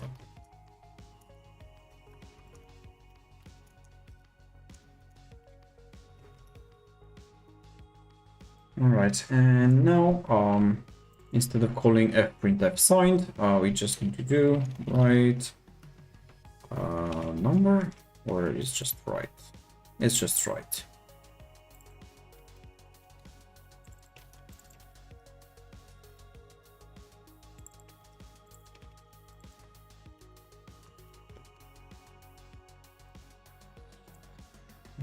Okay, some more errors here. Yes, right. Right, right. And we don't have a file anymore.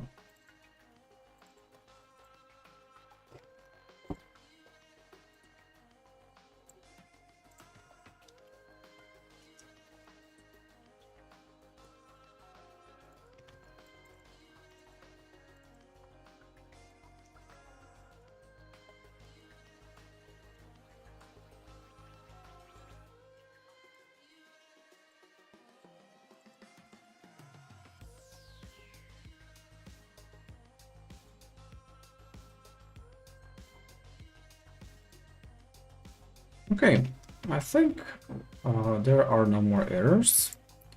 Let's go ahead and do the format.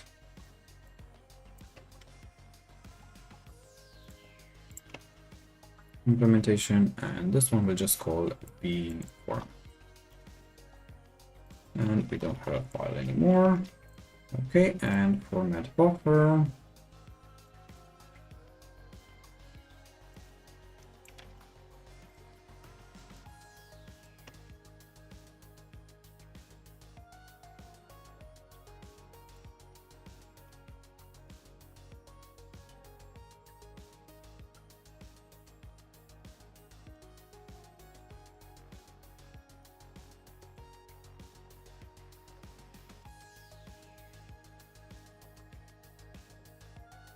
Okay, this looks pretty good.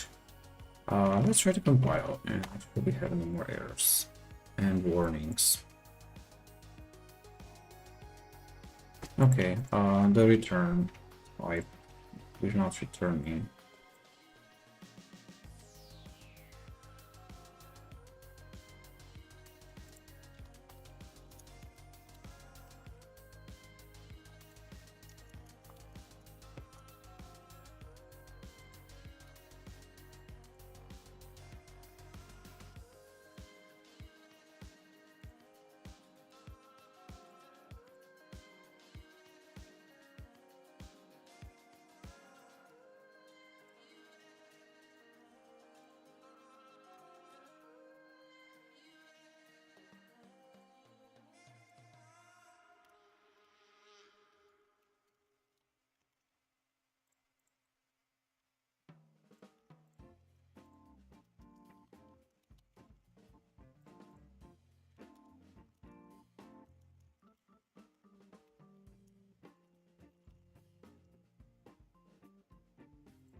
Yay! Okay, this looks pretty good. Okay, so now we have implemented the printing functions in this text device, which is great.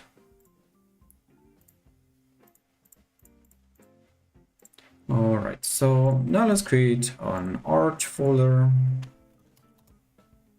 i686, and let's create the E9 device.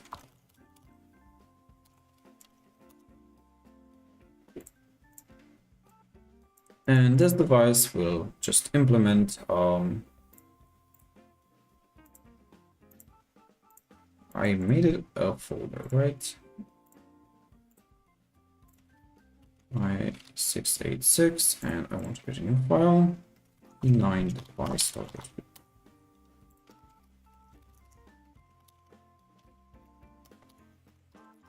And this E9 device is a character device.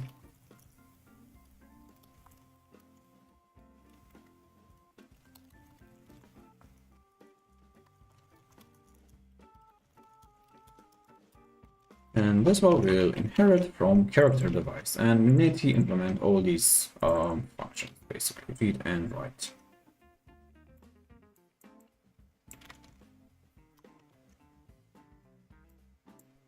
Okay, for reading, we just say that it's not possible.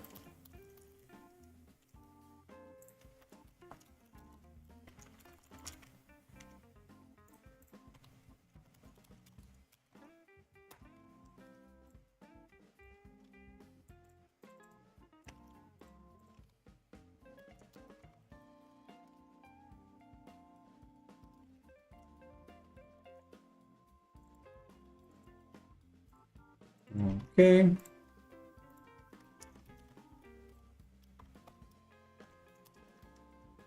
Okay, and for read, we just return 0 because there's nothing to read here. And for write, we will need to use the IO stuff. And I have not created that yet.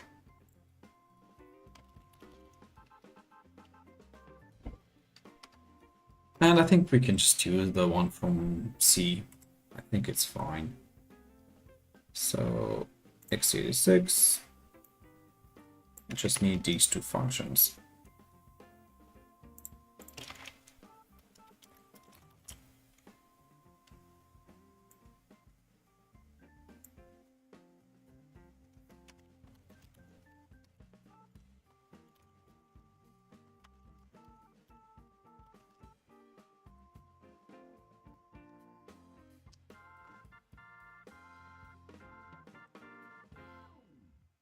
It might not be a bad idea to put this in a namespace like Arch and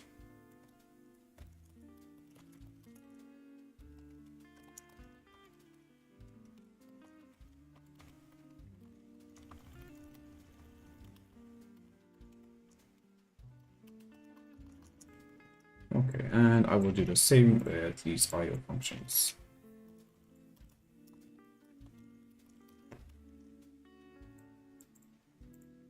Now, since these functions will have to be implemented in assembly, then yeah, we will need to use the C linkage for these.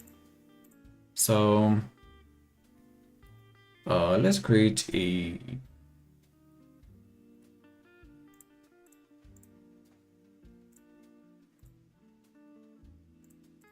defs.h wp,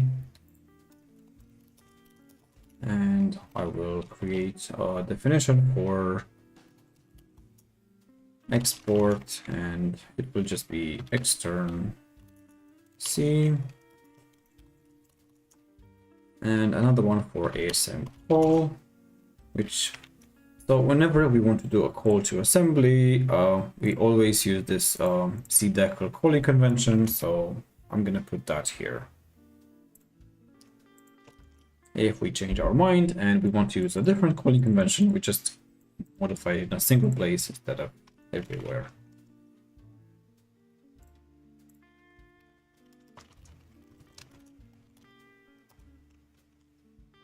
Okay, and this will be export and ASM call. And I'll just call it out and in because we don't need anything else actually.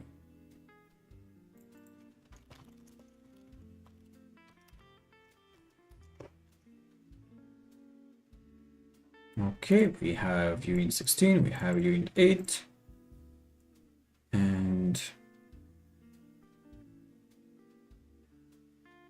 yeah, same as before. This one is exported and we want to use ASM call.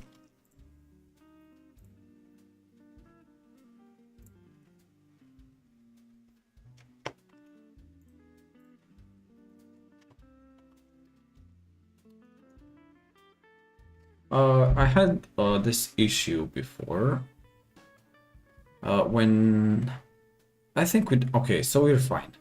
I had an issue before when I had files which were named the same in assembly and in C or C++, because the object file that would result would be, I don't know, in this case, io.o in whether this is point ASM, point .asm, .cpp, or .c. In all of these cases, the object file would be .o, so the compiler is not happy about that. So, but in this case, we should be fine because we only have a single io.asm. We don't have another io.c or io.cpp. All right, and this one will contain the implementation for that I'm gonna copy from x86.asm, Okay, this is the big file. Okay, let's see in the kernel. I should have this one as well. IO dot. Okay, not this one. Here.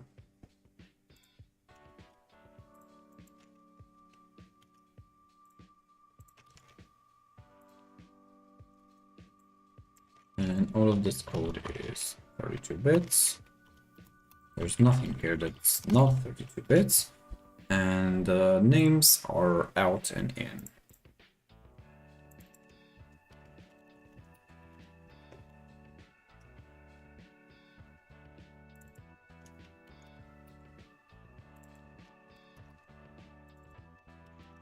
Okay, maybe this one not work.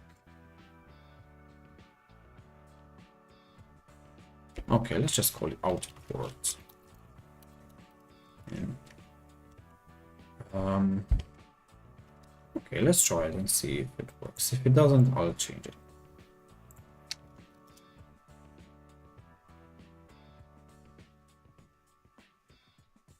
Okay, but all right, let's fix that.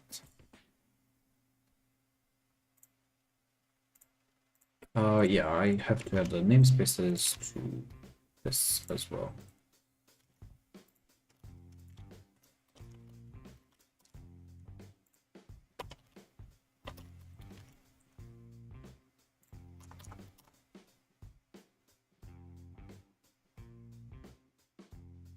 Okay, no issue there, which is great.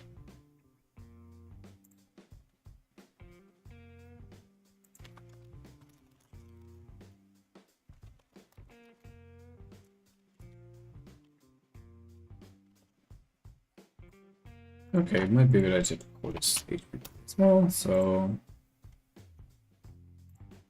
io.hpp, and for the implementation, we just do out on port P9 with the data. Okay, but we should do it for the entire data, not just a single byte. So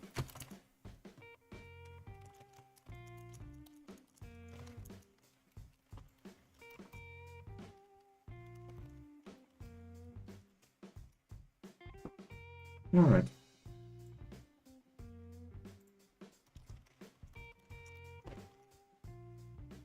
And then we return the size.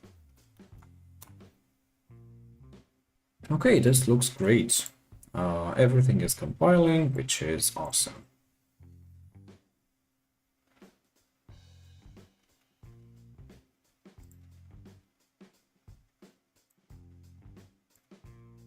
And similarly, we can also create a class for the VGA device. I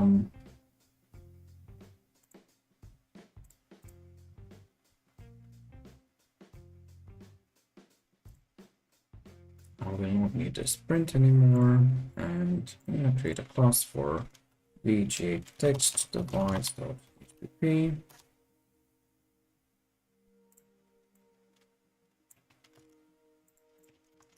And even though this is a block device, actually I should, okay, let's implement it as a block device.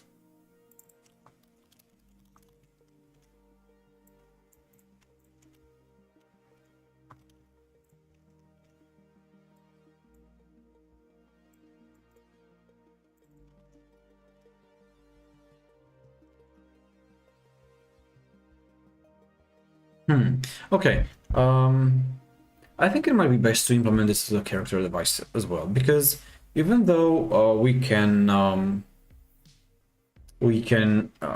kind of works like a block device, as I was saying previously, we don't actually want to use it as a block device. We just want to have something to put text to. It will, so the implementation for the scrollback feature will also be inside this class, because yeah, that's probably the easiest way. Okay, so let's have it as a character device in that case.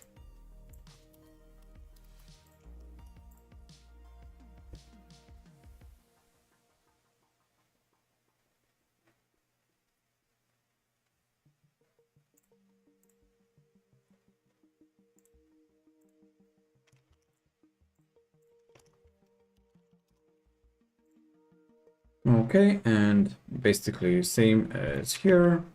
Just gonna copy everything. It's easier.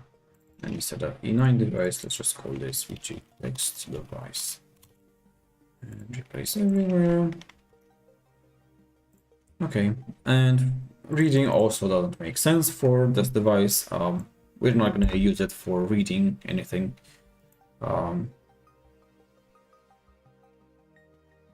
Okay, so I'm going to, in the kernel, to vjtext.c, and I'm just gonna copy all the code from here.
Okay, I can put the screen buffer as a member into the class.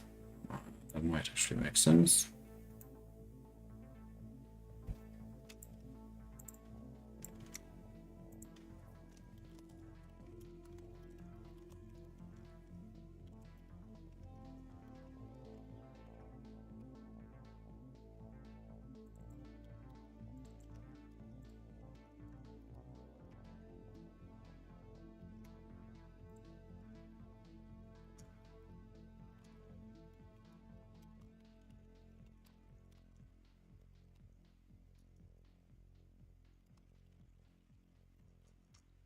Okay, and then two variables for the screen X and screen Y positions. Now we will also need a constructor.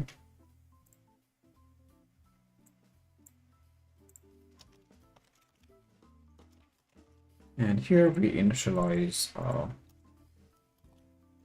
screen X to 0 and screen Y to 0.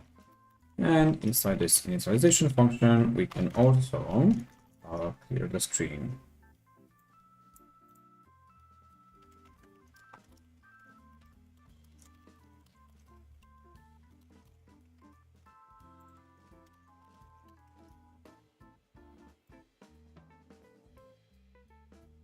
Okay, we will not need these anymore.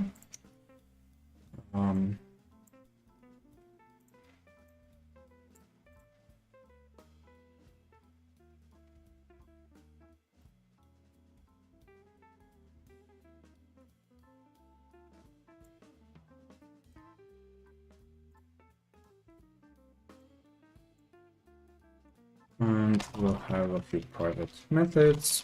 And the first one will be char.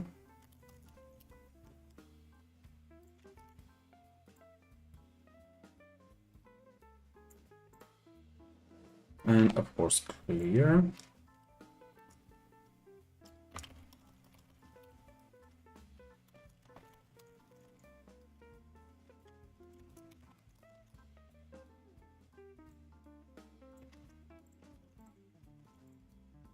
And and push char. Okay, the first implementation, the first overload, will put a specific character at a specific position with a specific color.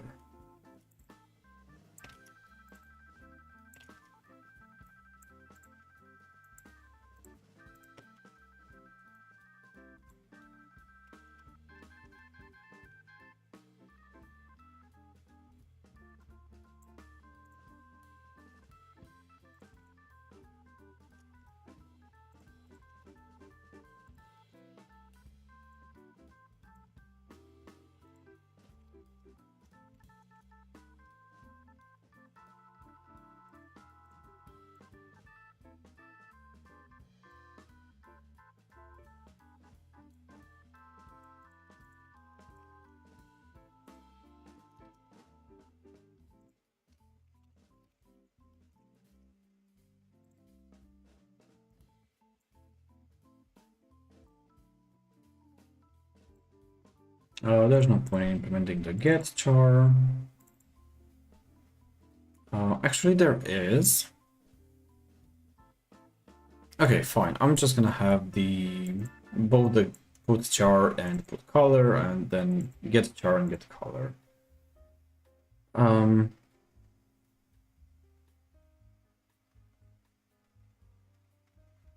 fact, let's just copy everything.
Okay, what else do we have to do?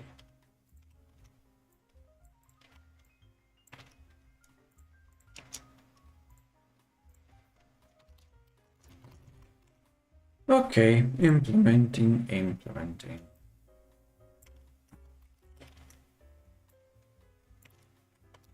Get char and get color. Okay, then we also have a few more. We have set cursor.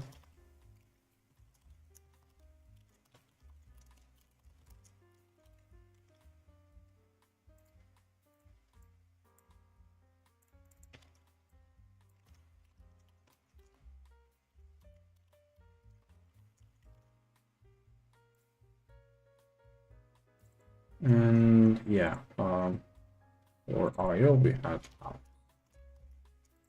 stempler name.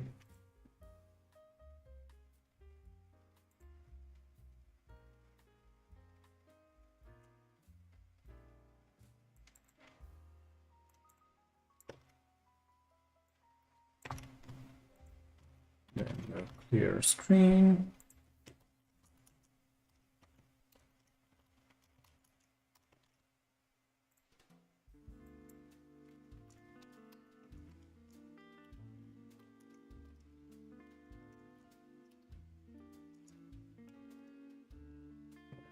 Then we have the scroll back.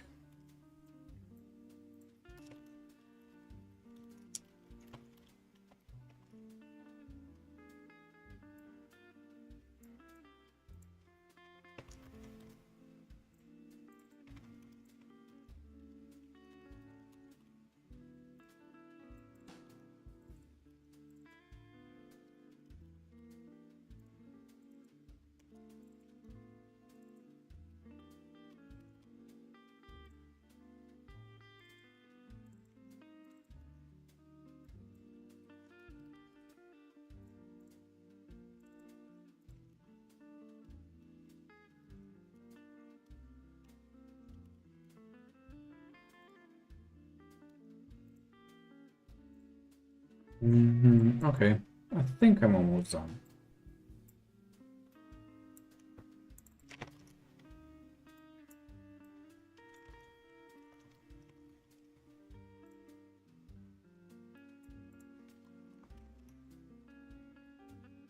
Okay, yeah, and of course we also need the char function which does all the character processing, so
yeah, this looks good. And all that's left to do is implement write. And for write, we just need to call char for all the characters in the array. And that's basically it. And we are done. Great, so it works. This is great. Yeah, so we've made quite a lot of progress today. I'm gonna have to call it because it's kind of late for me and I have to wake up tomorrow, so... But yeah, I like where this is going and we will continue in a future video. Let's commit this code.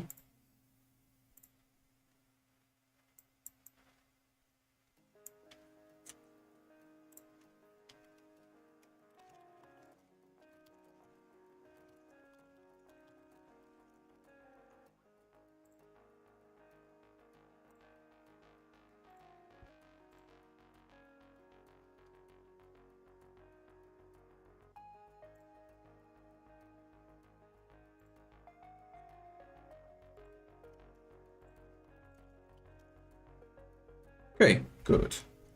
So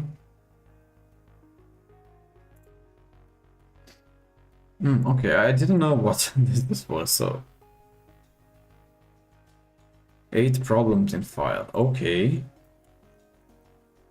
Yeah, I thought this would highlight something from Git, but it's not. Okay, we will continue another time. But I like the progress that we have made today.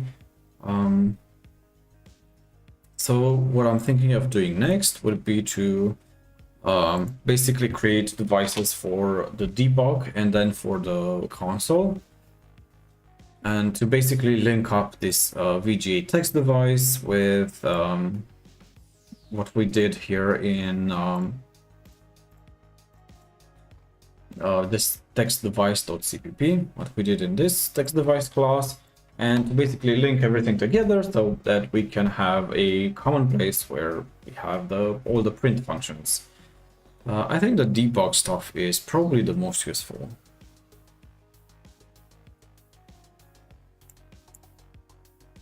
So, but yeah, we've made quite some good progress today.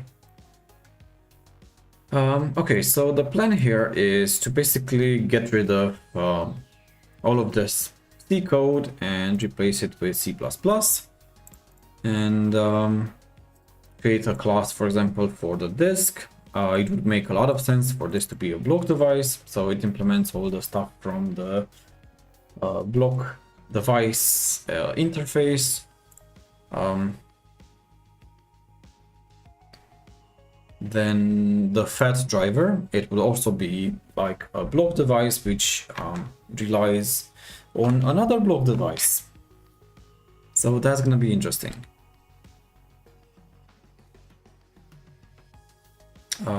Okay. Yeah, that's the plan. But yeah, that's what I had in mind for today. And okay, if there are any questions, please let me know if there are any questions that I would like me to answer. Yeah, somebody mentioned about this jacked language, that there's an examples folder, and I haven't looked at that.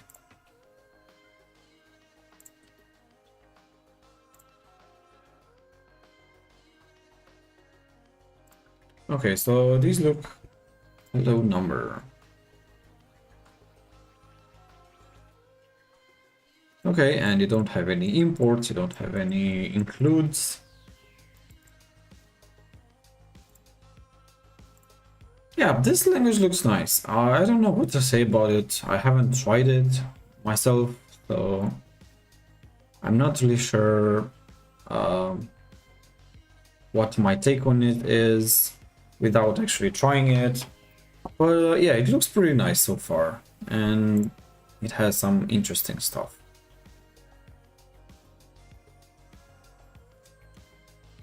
Yeah, Andreas Klink, most of you, if you know about my channel, you might know about his.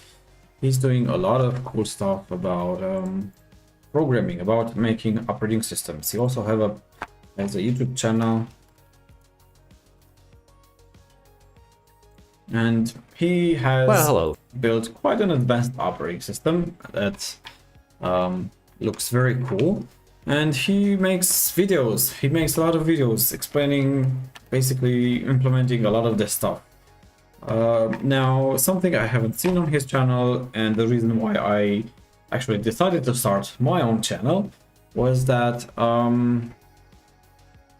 there's not a lot of early stuff. Most of the stuff that he does is already pretty late into the development stage of the operating system.